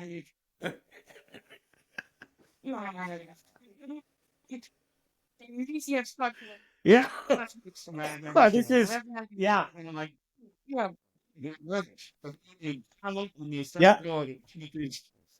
You have to roll away because otherwise you're going to get stomped by a foot, right? This thing's just hanging out like dumb up. However, and then somehow they go to the communication channel things, and then Ray and her ex-boyfriend somehow find out that they're on the other side now, and they have to go get there together with Robo Sheldon. No? Shortly before they leave, you have like Rook have some conversation with Robo Sheldon because now that Andy has this ship is somehow overriding his program, and somehow his prime directive is changing to what not do the best, what is for race, don't do the best, what is the best for company. What's best for the So company? exactly. So then they have to get to the other three people, and they say, okay, we're gonna walk down this hallway because we have to go to the other side of the space station. Then it cuts back to the spaceship where the others are on. No, and it's like you have like the pregnant girl, no, waking up and walking through the spaceship, no, and this is the most ridiculous thing I have ever seen in any alien movie. No, she comes. I'm gonna let you tackle it first because What? this is too much for me. But yeah, I'm gonna let you tackle this part, and then I'll say what I have to say about it because this is ridiculous. You're absolutely right. Go ahead. It's fucking this scene literally destroys anything that has ever been done according to the xenomorph life cycle ever in books, in comics, in movies, in video games. This scene alone destroys all of it. No, because she comes into this hallway and she steps on the floor and she hit like some kind. It looks like snake skin. No. And it's like, at that point, not that bad because you never really see. There's no alien movie where you saw the infant, no, xenomorph, grow to a full adult. No, so at that point, yeah, okay, you could say it's okay. But then she looks onto the top of the ceiling, and you see a fucking cocoon from Species. Remember that movie, right? No? And you're sitting there like, what the fuck? I mean, once the chest bursters come out, they just grow. That is the end of the xenomorph life cycle. Yes, this was shown in. I'm gonna create the gigantic wall vagina. Gigantic wall vagina. Yeah. And that's all. That puts it also good. The gigantic wall vagina. No. So this thing. That was for me the point where I was like, "There's a lot wrong with this. There's a lot wrong with this, man. A lot wrong with this. One, you don't see it in the previous Alien film. You don't see it in any other Alien films. It's always been said that the life cycle is exactly what you said it was. It bursts out of the chest. It's no. Maybe once or twice, we don't know, and then it becomes bigger. And that happens very slowly. Not necessarily, it's pretty quick, but it's not that fast, right? This thing was the chest buster how long ago? 30 seconds. So yeah, it's like, I don't know. It might. Perfect platform. Literally made this gigantic wall vagina in 5 minutes. Got inside of it, and then completely morphed into a full-grown xenomorph. 10 minutes. Yeah, I'm gonna out of check this and give it 10 minutes. No, but the thing is, even out of a fucking cocoon. I mean, first the time frame, it's so fucking fast, it makes no sense. Then the second, the fucking cocoon, the wall vagina, as you say, no? And then it's like, okay, what are we supposed to do? And then asshole comes up to the pregnant girl and holds her mouth shut. Oh, yeah, to be quiet. Why the fuck? Because of a wall vagina hanging on the ceiling. So then he says, oh, we have to kill this thing. So he sticks a fucking taser into the wall vagina and puts it on full. And then you hear like the xenomorph screaming or whatever. It's not very amazing too that the control panel that he needed. The control panel he needed to hook his taser into was right next to the wall vagina. Did you notice that? He walks up, No. he sees the thing, No. he looks to the right, and immediately, not even a foot from where this thing is hanging, is a flight control panel that is fully capable of simply plugging his device into it and turning it all the way up. It's just magically there in the wall, right next to where this thing is hanging. And he plugs it in, and he turns the electricity all the way up and starts shocking it, right? He sticks this thing all the way inside the wall vagina and starts shocking the shit out of it. Immediately, acid, the blood of the creature, starts pouring out of the inside of the wall vagina and is falling on the floor and burning holes in the floor. Jesus, like it's fucking way that this is acid coming out of this thing, and then it's terribly dangerous. Right? Yeah, but this is the thing, and of course his taser whatever doesn't work, but this is like the thing is this is acid, no, and there's blood. What happens if you put acid in with electricity? The entire electricity will be supercharged because you're gonna have a fucking battery. You have a super fucking massive battery at this point, and this is like, I mean, it's a smart idea. That should, and this is not a fully fledged shit. That should instantly kill the xenomorph instantly because xenomorphs are not indestructible. They're super durable, but this is not. This is like what? They're not fully indestructible, as we find out. Yeah, no, they can be killed with normal rounds from a machine gun. Yeah, no. It's a pulse rifle. It's not a normal machine gun, Matt. No, as also stated. No. Okay. Yeah. It's a pulse rifle. No, but the thing is, even though like if you put electricity into acid, you basically create a battery, and this is like the xenomorph at that point would be dead. It just would be dead. No. My bigger problem with this is not just that science is completely ignored here, which you can always say, hey, it's a sci-fi film. Just ignore science altogether because there's science we don't understand that exists in this universe. Okay, fine. No. I mean, to a certain degree. I mean, the thing is, to a certain extent, I agree with you on that. No, but it's not like it's totally. It's just fucking stupid. This entire movie is fucking insanely stupid. So the reason I'm speaking with this gigantic wall vagina was set up, one, ignoring any lore that happened from Alien previously or anything that we've seen in any film, right? It's a nuance. But it was specifically put there for this death scene. They had to figure out how to kill this guy in a way that people would be happy with.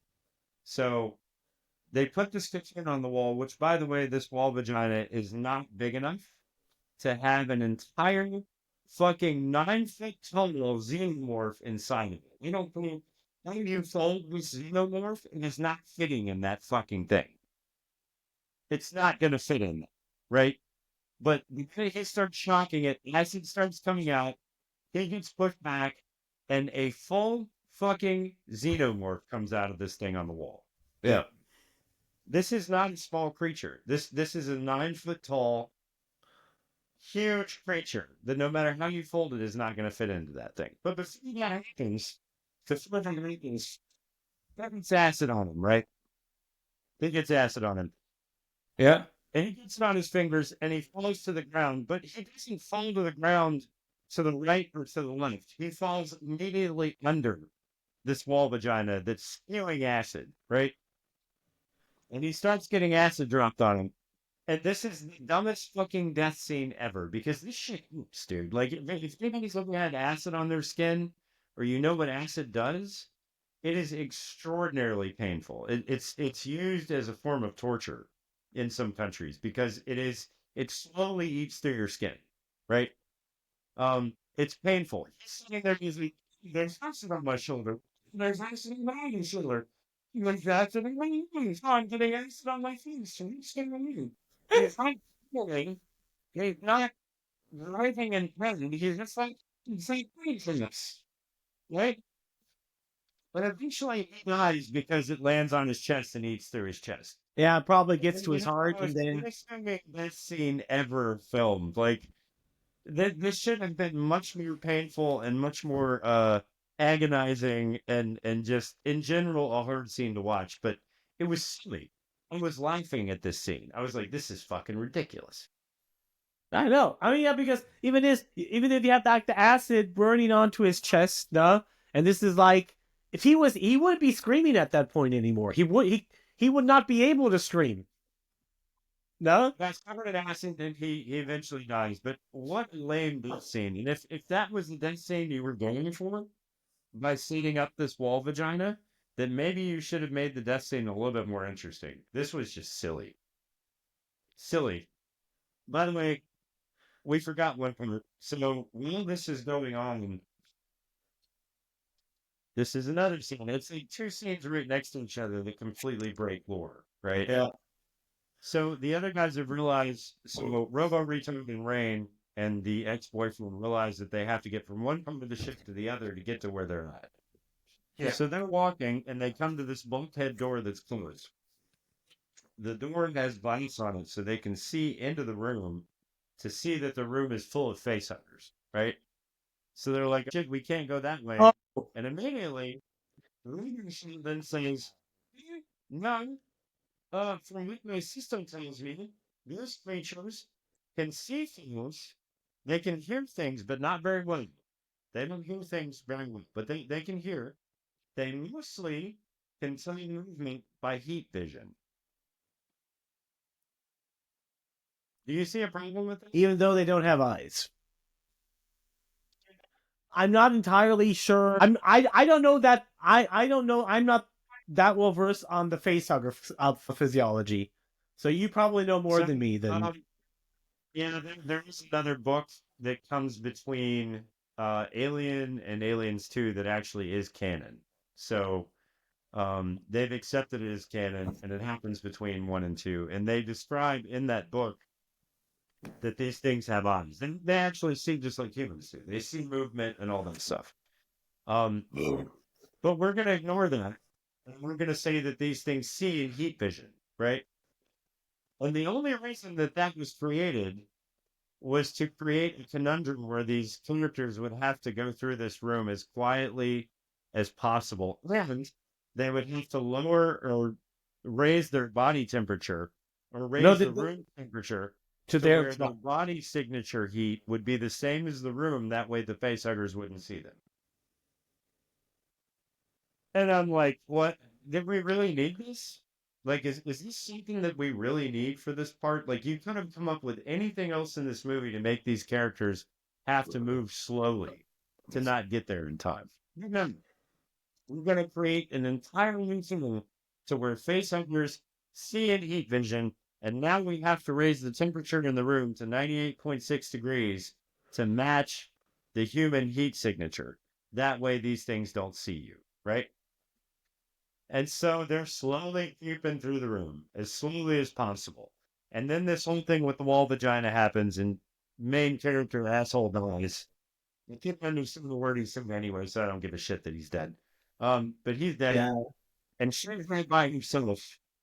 And there's a full-blown xenomorph outside of the door where she is because it just comes out of the wall vagina. So what's this her ex-boyfriend who's in the room with her? Can't be quiet so that the facehuggers don't see them and attach themselves to their faces, right? Yeah. Well, pregnant girl preggers gets on the radio and is like,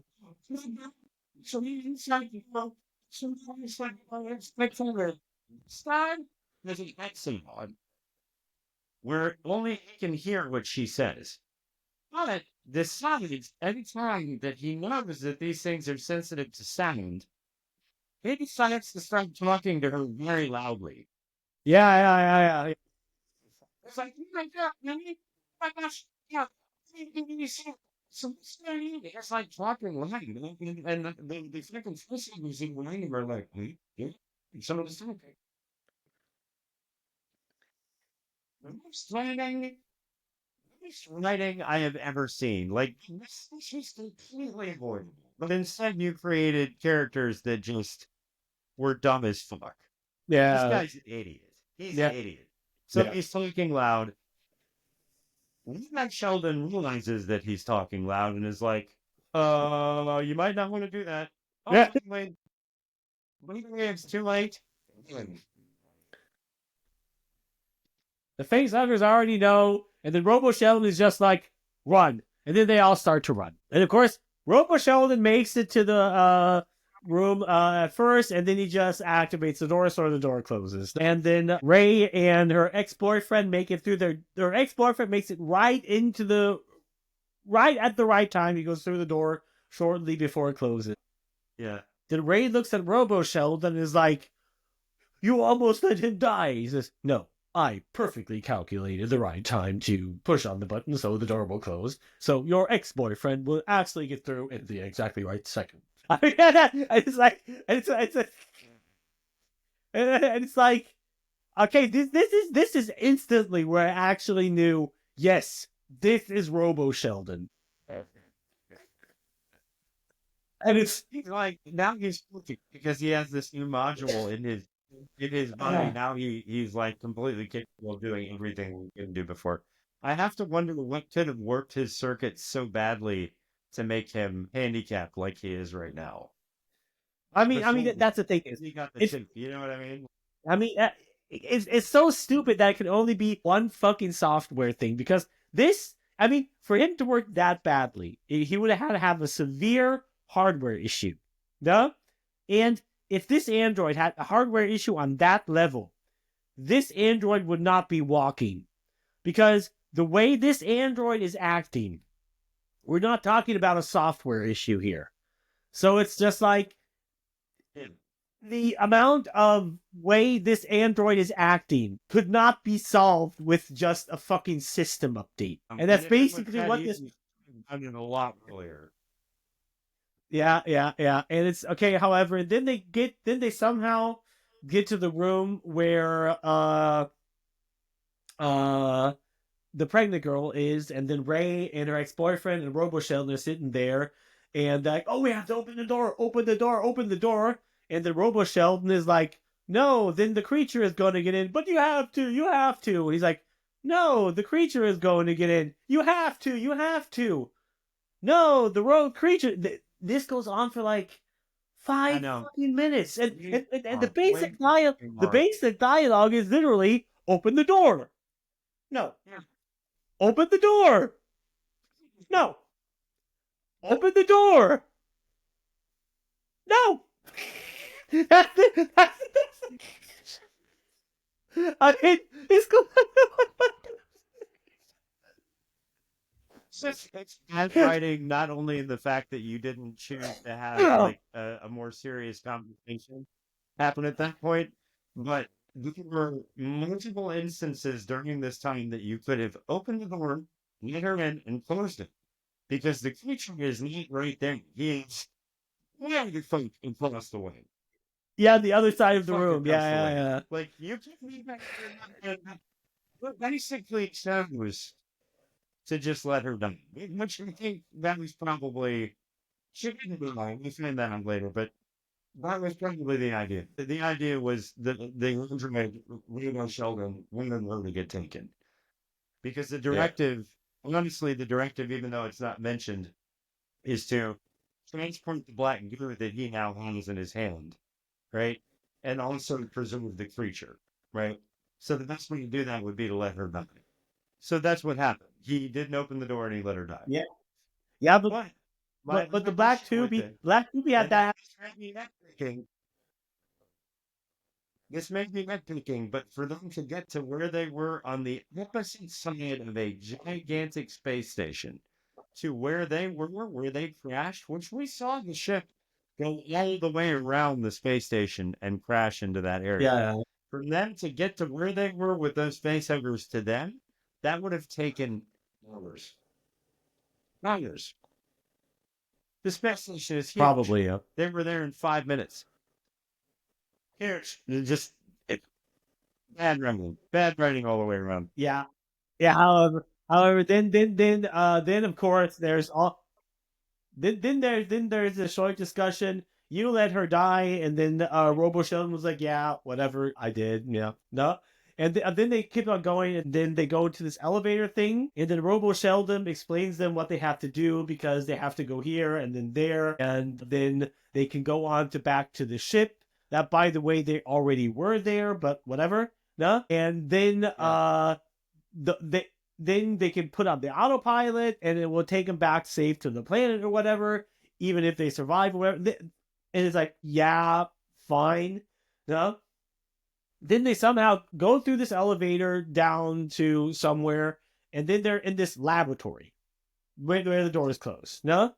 And this is where the black box comes, where Matt comes in. No? And then you have like multiple of these container things where shit is in that is never really shown, and I don't really care. And then they show like this one kind of thing that kind of looks like a face hugger that mutated into a hybrid human thing and then went on to a fish and then became one with it, and then in the middle just thought, okay, fuck it, fuck it, this is too much work for me, I'm gonna stop now. And then it shows like some video, then Robo Sheldon starts talking some shit that I don't care about, no? And then they show a video of a dead rat get injected with something, and Robo Sheldon is explaining something I don't care about. And then they give this dead rat this injection or whatever, and then they see how it, from a dead creature, regenerates back into a fully living rat or whatever, no? And then Robo Sheldon says, like, here is this... What? Kind of thing, don't care either, because I quit caring about this movie, like, it seems back. But I want to point out how fucking ridiculous this is, okay? So this thing is kind of established itself as the sequel to Alien, right? It's also a way of shooting in any type of story that was created by Ridley Scott from Prometheus. So this takes the black goo from those films, which that's the kind of new MacGuffin for those films, is the black biological glue, which is actually a weapon, right? Because this black goo can get into cells and alter DNA to create horrible creations, which ultimately that's kind of what the xenomorph is. And so what Rick says in that room is to Andy, to Ruben Sheldon, was, hey, what I've done is taken the black goo that creates these things, and I've made it in its most purest form and put it into things that you can inject, like syringes that you can inject into other people. So, we flattened the mouse, we killed it, and then we injected it with this black goo, and it came back to life. So this stuff is fantastic. You should take this with you. That's your new directive. The video that you're seeing is only a mouse that is in the exact same room right next to the monitor where they're showing you what happened to the mouse. Did you catch that?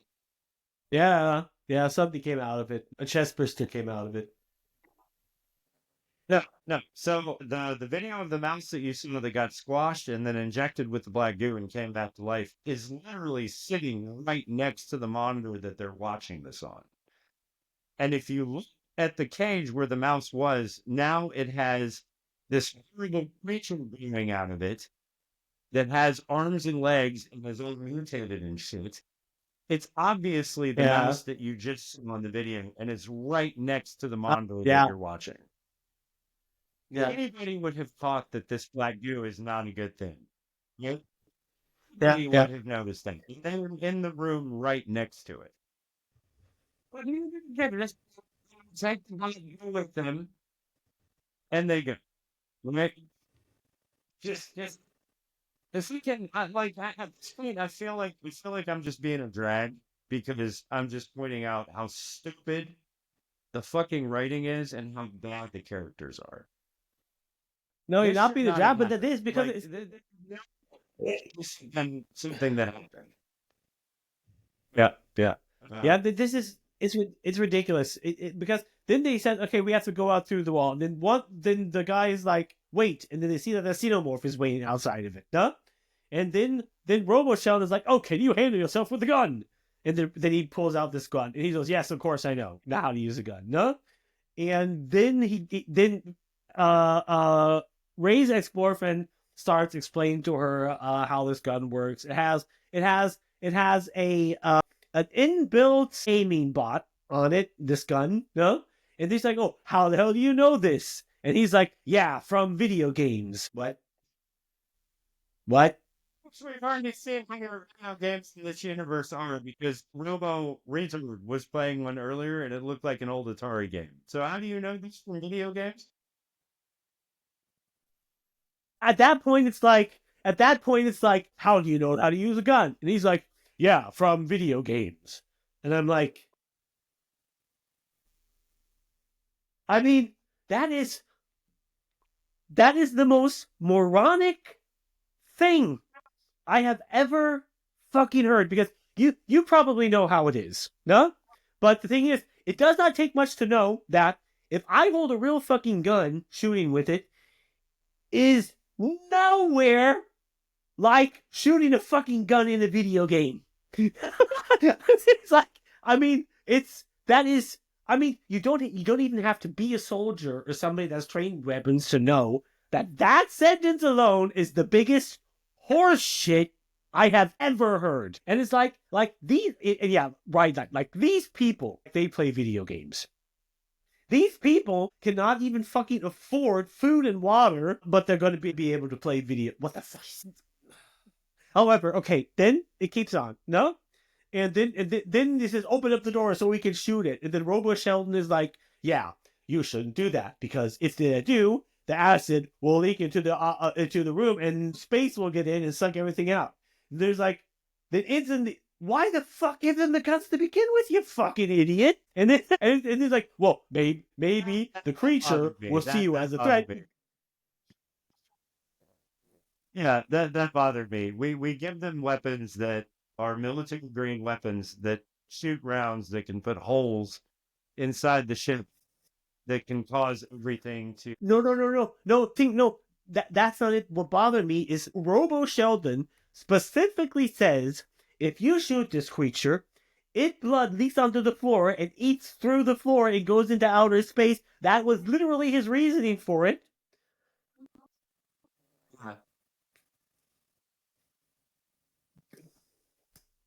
I mean, it's like, We're back. yeah, it's like, We had yeah, a connection issue. yeah. Well, this is, yeah. Sorry about the slight connection issue. Yeah, and it's like, so of course then the two Ray and her ex-boyfriend are sitting there in front of Robo Sheldon, like, "Yeah, well, this is stupid," and blah blah blah. And it's like, at this point, long before I actually was at the point of the wall vagina where I was like, fuck it. But still, I mean, you see, like, the thing is, I have 2 beer left, Matt, I bought a 6-pack yesterday, no? And I had like 3 beers left from the last episode we made. And I have 2 beers left because I had to literally get wasted just so I can make it through this fucking movie. No? I'm not gonna lie to you. Like, this is going to continue to happen in this podcast where we're going to do films that we both think are absolute trash. I think this one gets it worse because I think we're both Alien fans, and this film is an insult. It's an absolute, like, I am at some point right now, I'm having to rehash this thing that I don't even want to talk about the rest of the film. Yeah, it's No, like, it's so fucking bad. Like, yeah, it's designed to even talk about it. I mean, it's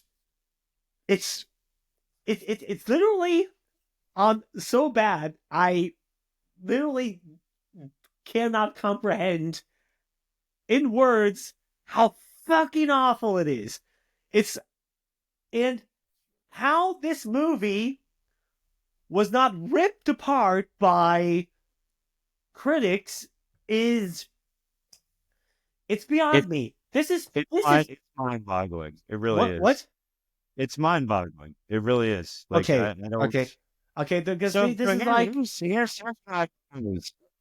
here's what I propose. Like, we could spend the next like 20 minutes going through the rest of this film piece by piece. But all listeners need to know is if you've seen the film, you probably know what we're talking about. And you also were just as pissed off about this film as we are. You don't even want to give it any credit. I think at this point, after the wall vagina scene, we can kind of just say the stupid things that have happened throughout the film until the end.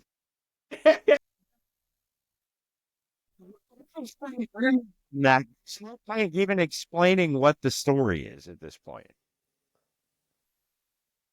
Yeah, because this is Like, where it goes from this point, it goes totally off rail because they walk out of this laboratory, no? And by the way, then they're just instantly in a xenomorph hive. Where it's like, they came through this elevator, through the hallway, went into the laboratory, stepped 1 foot out of the laboratory, and then all of a sudden they're in a xenomorph hive. Now, by the way, there has never been a xenomorph queen on this space station. So what?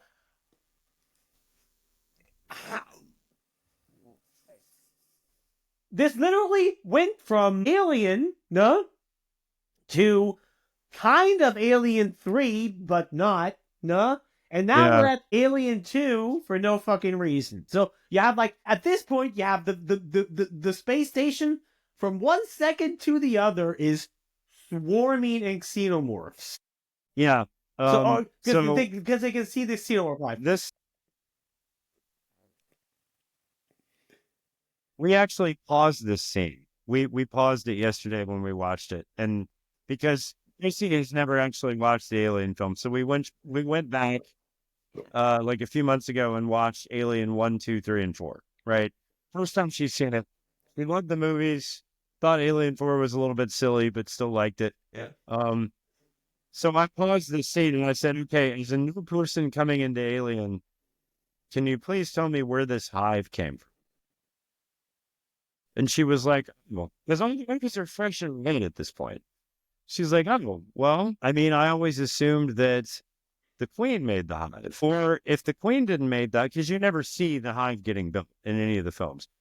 She said, "Well, maybe it's Big Chat. It's the alien from the original Alien film that they let out of the cocoon. He got out and he started making the hive outside of the lab and then started grabbing people, because we see people stuck in the hive. Like they're dead and chest busters that come out of their face. Yeah. I mean, you can see, you can. Yeah. The thing is that's fucking ridiculous because I mean, you see, like they walk through this hallway and you see there are other people that were strapped onto the wall and that a shed burster come out of them. But even this itself is literally not possible because the original fucking xenomorph they brought on was not a queen. Right. It was just a normal fucking xenomorph. There is no possible way this singular xenomorph could have multiplied to the level where they have all of these fucking face huggers. That's like, it makes no, even if you would say the face huggers were on the space station to begin with, that makes it even dumber. Then why the fuck should they go out into like bumfuck nowhere to find this one full xenomorph if they have like thousands of face huggers on the space? That's it makes new sense that they would go there and get the creature. But it follows that if they went and got the creature and brought it back, then it got out, right? But it would have had to have gotten out and started rampaging after they started developing its blood to create the face huggers, right? Yeah, but how? If you run into this conundrum of trying to explain away the plot holes in this movie, it'll give you a fucking headache. Fucking headache, because no, but Matt, it's like that. That's ridiculous. Even if the thing is, I mean, what's stupid about it? You could not go and from this creature's blood and create the face hugger. Because the xenomorphs are kind of like ants and bees when it comes to that. There is always only a queen is capable of reproduction. That's what it means. The genetic information to create these face huggers would not be in the cells of a normal xenomorph. That's like... Yeah. It's like, I really like it. Like, man, so we're talking about this, and I was like, this seems like the sales. The Sims, alien version. The what? The Sims, you know the video game The Sims? Yeah. Look, it's like an alien version. You got people running the space station. Maybe I have an alien line there. Wait, if there's an alien in here, then we need facehuggers. Now we have facehuggers. We know the alien. Like there needs to be a head created on the ship because we have an alien. That's the thing. We find about like there's no explanation to this other than set pieces taken from every other alien film, injected into this film with no backstory whatsoever. Yeah.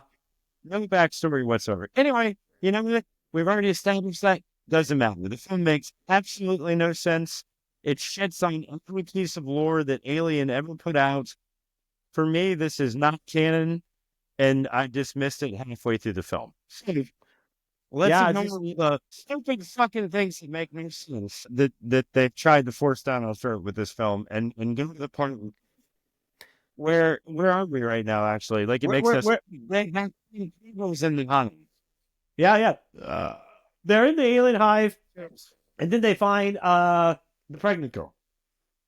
And somehow she's still alive, even though the xenomorph literally impaled her with its tail. But whatever.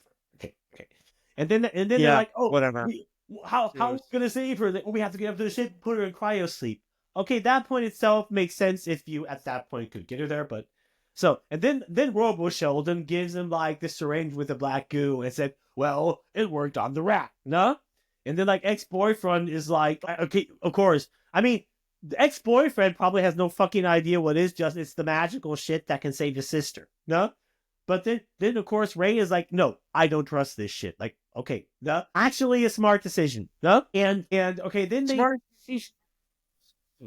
Yeah, and then you see like xenomorphs coming up, no? And then like ex-boyfriend gets pulled up into the ceiling by one of the xenomorphs, and then you see him like screaming and blah, you see multiple other xenomorphs coming, and then somehow he gets pulled away, he's dead, and whatever. And then Robo Sheldon somehow in that situation gets knocked back and is laying on the floor and is like having a seizure or something like. Yeah. And then you have like the Ray gets pregnant girl and they start running ass off. She leaves Robo Sheldon back. However, then they get into this elevator and it somehow goes up. And face huggers are also after them, whatever. So then they go basically back up and she gets pregnant girl back on into the cryo sheets and puts her back in. But then she has a bad feeling because she has what's it called? She feels bad because Robo Sheldon is back down, and somehow she still has the model of it originally had. So this dumbass decides to go back down there, where full of xenomorphs or whatever, and face huggers, to put this old modem back into Robo Sheldon, so it would become the old Andy. No? So she goes back down there and does that. She swaps out the modem or whatever, and then Robo Sheldon reverts back to Robo Retard. Then like, "Oh, xenomorphs are coming trying to hunt us." Yeah, no shit, dumbass. So then they get run back into a dead end where it's like, this is. Yeah, it's this way that we've been looking at for the past hour. Where does this dead end come from? And all of a sudden, she still has the pulse rifle from nowhere. And there's for some reason he decides to turn off the gravity thing. That's all of the aliens float except for her. Everything in this room is now floating because no gravity, except for Ray. This is a huge mistake. This is a huge continuity mistake in the film, and I don't know why I never heard anybody else talk about it. I'm really glad you caught it. Yeah. The xenomorphs are floating. The facehuggers are floating. Everything is in zero gravity because they've shut off the gravity drive, right? Yeah, this everything else is floating, and I'm like, oh my god, this scene was literally like, because when I saw this scene, it was like you have like all of these xenomorphs flying through the air, and she's just blindly shooting them. I literally wanted to re-edit this scene where I put like her shooting all of these xenomorphs, and then you have like this typical classical Mozart Beethoven song. The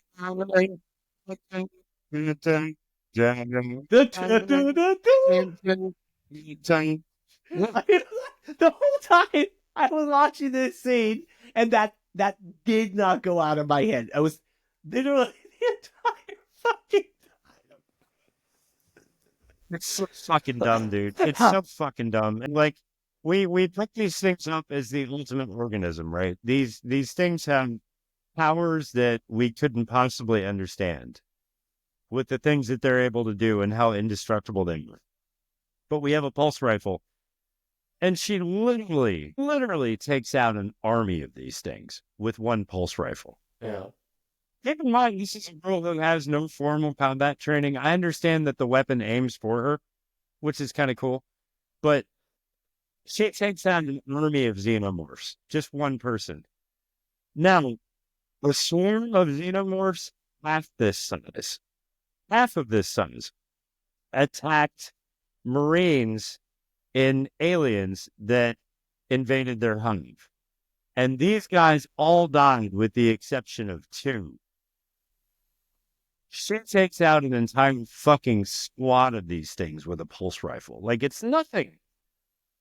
It's freaking nothing. Yeah. I'm like, we fucking arrogance with this film, my dude. Like, at least try with the writing a little bit. Shit.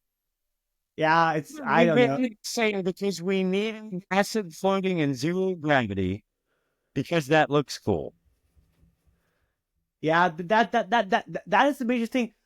Everything in this movie they did is just because it looks cool. No, I hate the shit out of it that modern Hollywood writers and directors do this fucking shit. They literally put shit into it just because it fucking looks cool. Because they themselves, when it comes to horror, science fiction, or fantasy, that's all they see it as. They have zero respect for the genre to begin with. And you have people like this making these kind of decisions. I mean, and it's just like, Ryan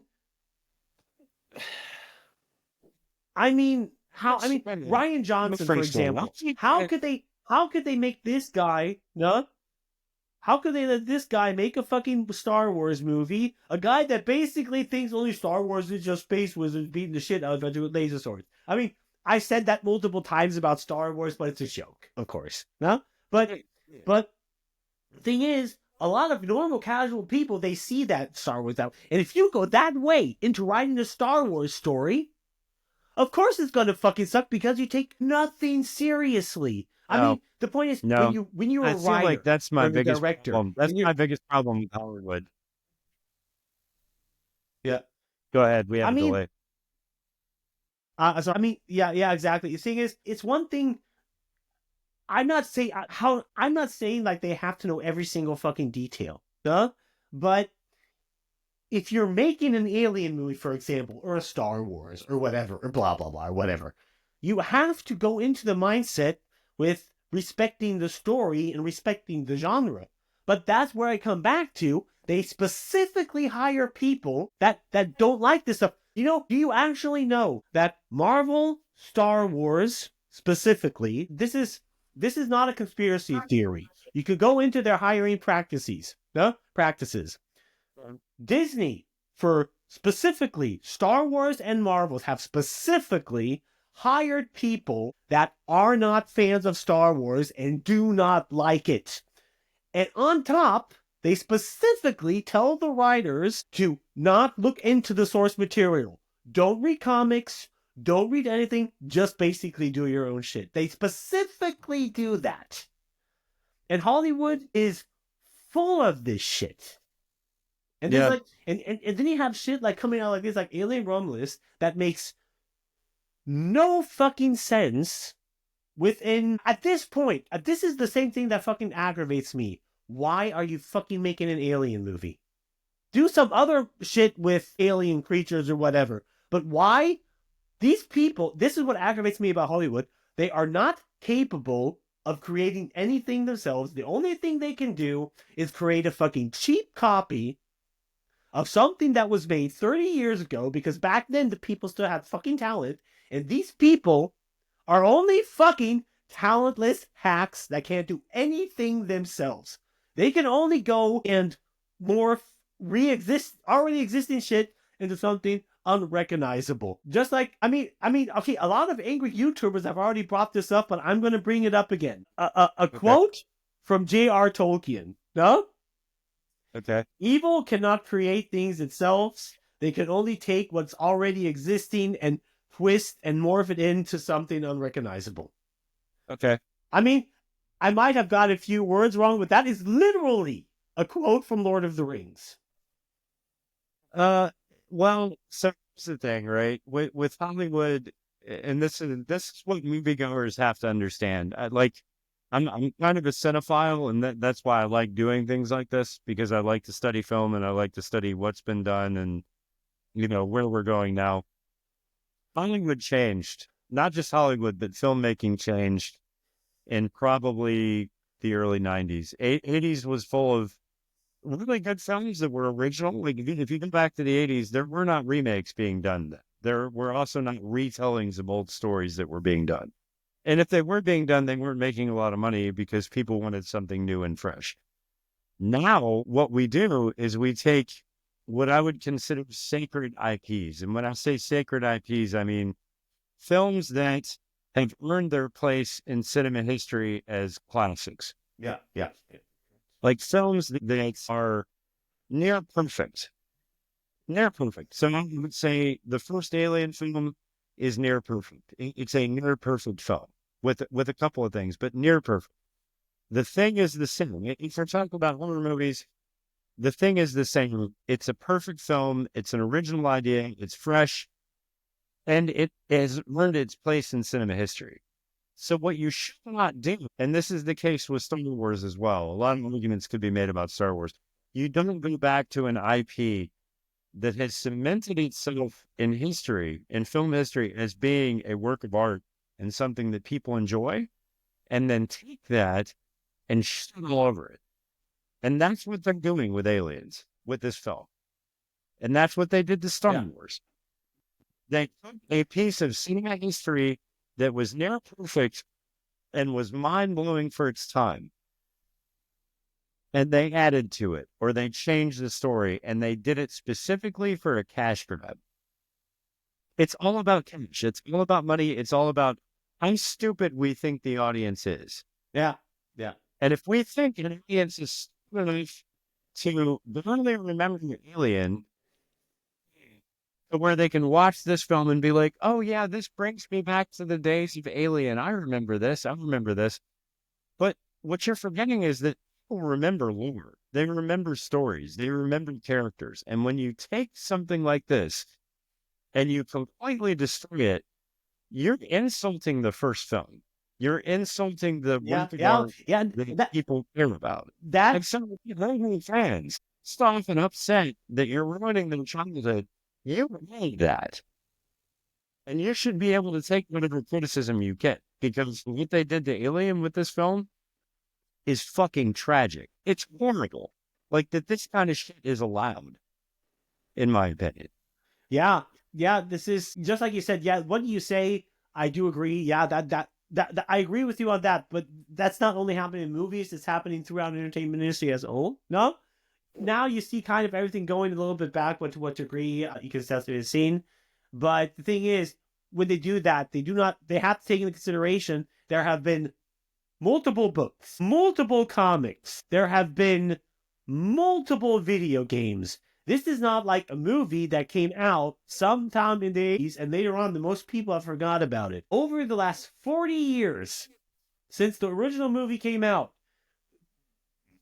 there is so much things going on. A lot of people are not going to forget what I think you know where I'm going, right?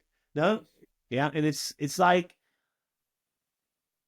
whatever, and I don't know. And however, if we continue in the movie, no? You have like pregnant girl somewhere in between before she's in the cryo thing and before Ray. We have to continue with this, right? Yeah, because Ray dumbass somehow goes down or whatever. I don't know.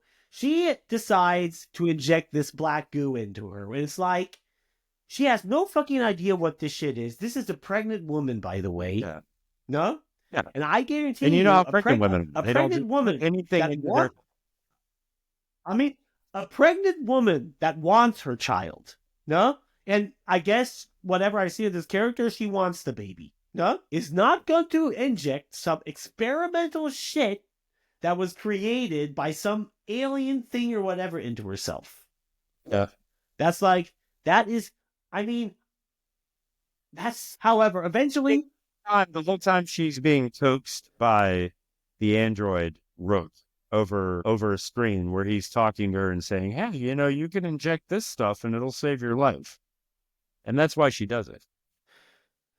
Yeah, but she was unconscious, Matt, at the time. That's right. Yeah, no, you're right. You're right. Yeah, she was. it was. However, no, well, the ferrets is here. Okay, then, however, through all of this shit, somehow Robo retard now again. No. And Ray are back on the ship, and Ray is getting everything done to go into cryosleep, whatever. She puts kind of Andy into this sleep or whatever, and right before she wants to go to the cryo chamber, it's like the vital signs of a pregnant girl are in danger. So he opens up the pod, and all of a sudden you have like this big or she's going into labor and having a kid or whatever, no? And it's like, oh my god, they're not doing the aliens looking for thing now, no? And of course, and then they have like, it comes out in this kind of cocoon, and of course, obviously, the first thing, you take it into the airlock and out with it, no? She tries to do that, but it fails, and then, now this is like literally, you have like this alien human hybrid thing from Alien 4, now is literally born, and not even within like 30 seconds, it goes from infinite to fully grown whatever thing. Yeah, I can't take any of this seriously. So what they did here was, the writing was so bad. You think, I'm not sure what's going on with Sid Alvarez or what he was thinking, but he was like, well, you know, Alien has a story in Alien 4 where there is a human and xenomorph hybrid, and it still worked pretty well. So why don't we just continue that here? But you know what? I don't feel like explaining how that happened. So let's just inject her with the girl and let her get pregnant. Like, she's already pregnant. Let the girl work on the baby to where it creates a human xenomorph hybrid. We're going to give it like 5 minutes for that to happen. And then, once the baby is born in that little cocoon thing that ends up at the bottom of the ship, we're going to give it, from the time that we see the humanoid baby to the time that we see this full-grown fucking 12-foot monster, we're going to give that 3 minutes. 3 minutes! I mean, this is... This gigantic fucking monster. It's just fucking stupid. Man. It's, I mean, the entire concept is ridiculous, because even in Alien 4, the entire human xenomorph hybrid thing, the most fans didn't hate it. The most fans, I mean, I'm talking about Alien 4 now. Yeah.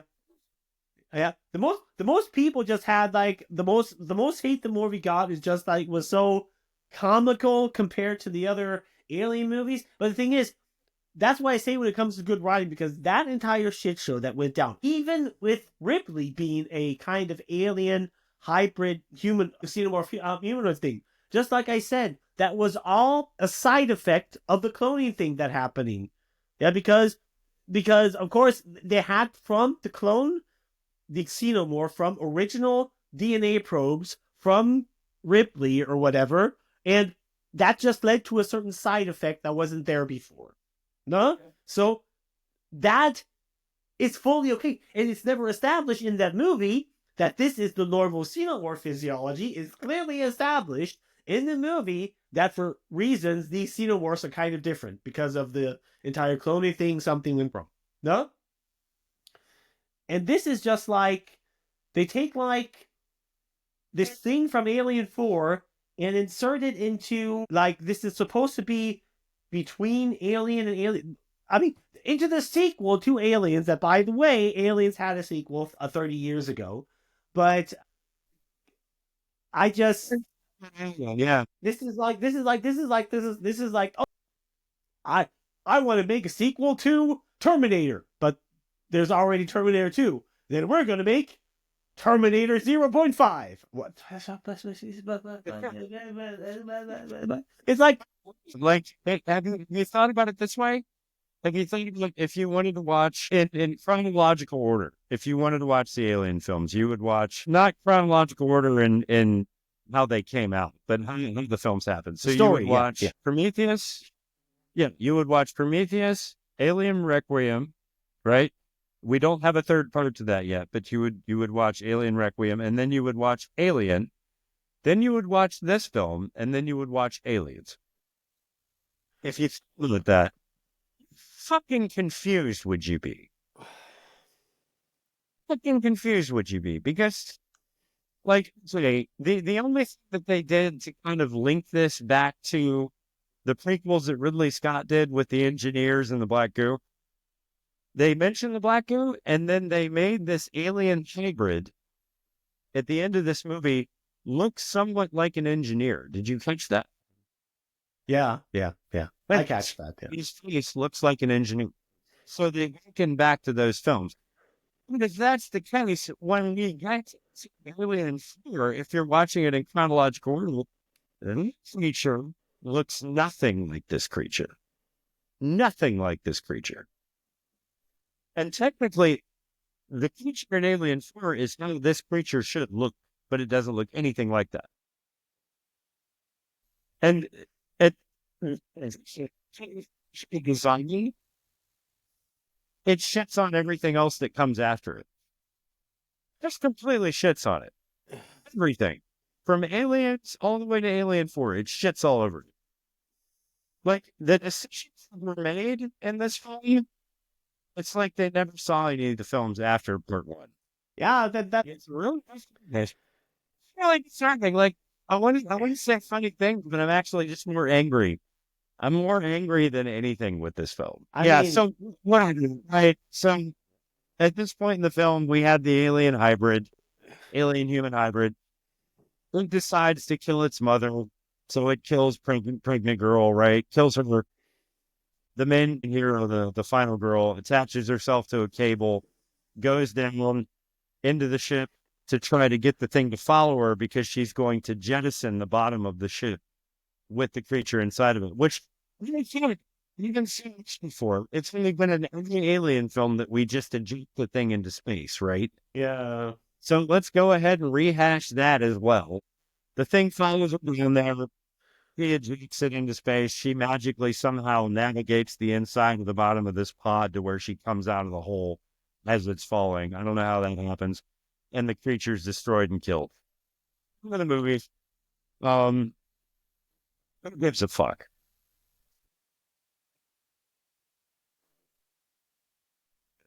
I couldn't take the movie seriously from halfway through, and it didn't get any better as it went along. And I mean, it was like the Nightmare on Elm Street movie that we just watched. Like, the ending makes no sense. Yeah, but the thing is, the problem is with Nightmare on Elm Street. It was the end that ruined everything that happened. But this is like everything happening after the wall vagina. No, is like, I mean, it's just like you keep on watching, even you know it's ruined at this point. No, but it just gets worse and worse and worse, and it's just like this is not only what I don't get is they did not try to make it feel to a throwback, to the original Alien movie. They tried to put a little bit of every single Alien movie that has ever been made. They hornshoe that into the movie or whatever. And this This is literally what I said straight to begin with from the beginning of this episode. They should have just flat out made a live action adaptation of Alien Isolation. At that point. You know what? I feel like there were a few options here, and this is kind of what I stand on. Like if you were going to make another Alien film, you had two ways that you could go, right? And what you said makes a lot of sense. You could have gone with Alien Isolation. You could have done that story, and that would have been a movie that was watchable and scary, and people would have loved it if it was done correctly. Your other option, and this is the one that just blows my freaking mind. Like, you could have done this instead. You could have said, find me on this. Weyland Yutani has realized for some reason, and you could have explained it better, but they've realized for some reason that a xenomorph broke out on a mining ship, and the ship had to be exploded because the person that was left over realized that the xenomorph was still there and thought it was on the ship. So she blew up the ship and then realized that the xenomorph was on the ship, blew out of the airlock, and then went into hypersleep, right? Coming up to that point. Weyland Yutani realized that because they had a history of understanding this organism and they wanted to go out to space to retrieve that xenomorph in space because they don't want that secret getting out. That would have made sense, right? Mm-hmm. So they retrieve this xenomorph and they bring the xenomorph back onto a Weyland Yutani station to study it. That should have been the story of this film. And then when the xenomorph broke out of that cocoon and started reaping havoc, this entire film could have been them. It could have been the swan song for that original xenomorph to wreak havoc on another space station that was bigger than the original one that it was on. And that story would have been amazing. Because I personally would have loved to have seen what that xenomorph was capable of. Yeah. Like the absolute tragedy of that thing breaking out on a ship full of thousands and thousands of people. That would have been a movie worth seeing, and that would have lent credence. It would have lent credence to the original film. It would have built upon that film and made this one so much more violent and terrifying and amazing. We skipped the entire fucking story of that xenomorph and how it died. The only thing you see is its fucking carcass hanging from the ceiling with bolts stuck in it because it got shook. That's the only thing you've learned. Rick says that xenomorph broke out on the station and it was caged for months. I want to see those months. I want to see those months where that xenomorph broke out and murdered everybody on that station, because that story is light years better than this one. This story fucking sucks, and it makes no sense. It sucks. So, I mean, would you have gone to see that movie? Of course. If it was the xenomorph from the first film breaking out and terrorizing the entire station, I would have. Why was that decision not made? I don't know. Yeah.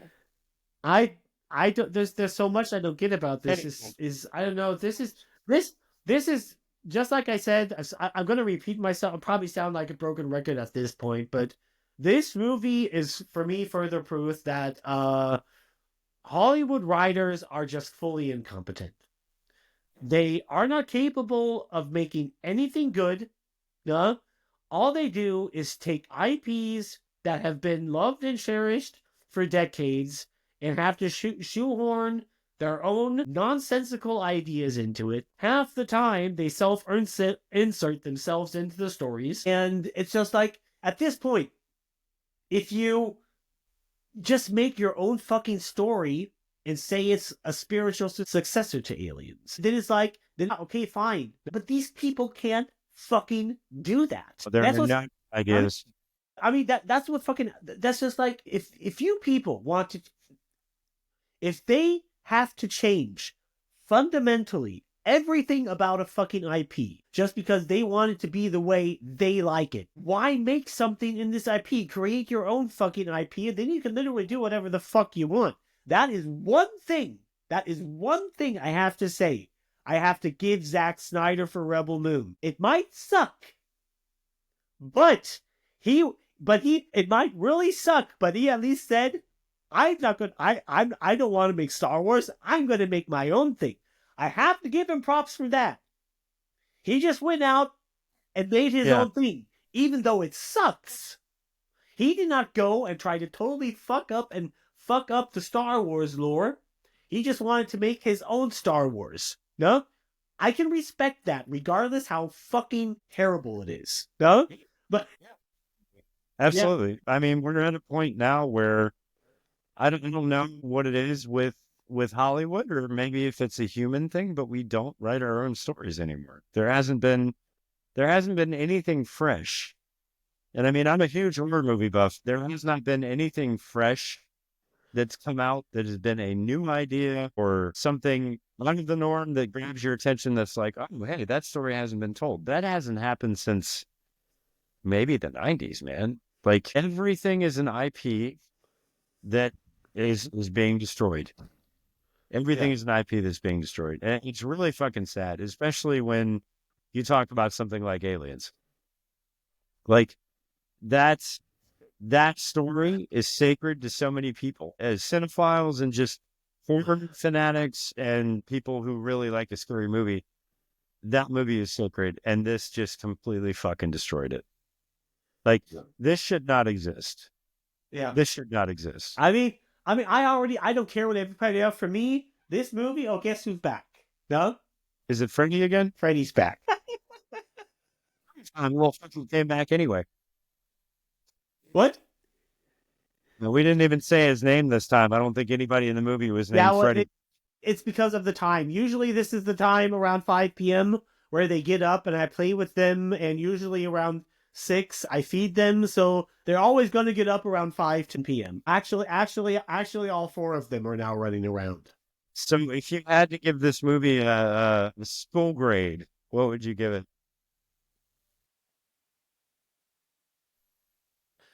An F minus. You're doing better than me, dude. And if a kid turned this in as his work and I was a teacher, I'd be like, you know what? You just need to be homeschooled. Like, I can't help you. I mean, like, we have to come up with our own rating system, Matt. We have to do something better than this, because there are some movies that are just bottom of the barrel, and this is one of them. Like, so if we watch a movie that's bad, there's a lot of things about that movie that you can say were good, right? Most movies you can be like, oh, this was cool, and it was funny because it was stupid or badly done. Yeah. This movie, on the other hand, is just an insult. Like, I can't think about anything funny to say about this film, and like joke, because it shouldn't exist. It's fucking terrible. And honestly, this is on par with The Thing. So I don't know if you saw the sequel to The Thing. Yes. Did you see it? The remake, or? No, it's not a remake. It's a sequel. Or no, a prequel. It's a prequel to The Thing. Yeah, I saw that. Yeah. That is exactly what this movie is. It's the exact same thing. Yeah. It is a terrible misrepresentation of the entire story. Yeah. And it was done strictly as a cash grab with no heart whatsoever. And I just, you don't know why. It's not just angry.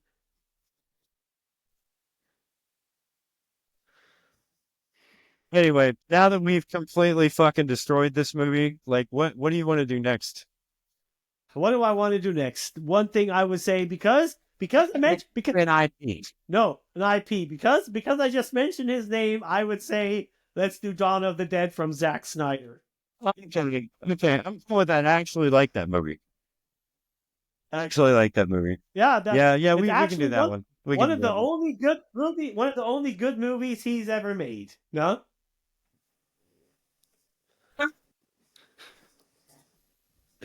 I don't know. Didn't he do Inception? Really? Yeah. I don't Didn't he know. do Inception? Was a great film. Yeah, okay. I mean, he's not good with superhero films. Like, you should probably keep that guy away from any superhero films. But he's done some good movies. This is one of them because the original movie is one of my favorite, like, old school zombie films. Like, I love And the original Dawn of the Dead. I love and it. Great film. me too. But I mean, the original Dawn of the Dead was great, but also the remake, it was also amazing. It was also awesome. It's one of the few instances where I went to the theater to see a remake and I came away pleasantly surprised. Mm. Like, I will say that. And I think I even gave the movie a second watch. I think I watched it when it came out on DVD as well and thought it was really well Yeah. done. I mean, the actors in that movie are really good. I think they're kind of what make the movie. Like, Yeah.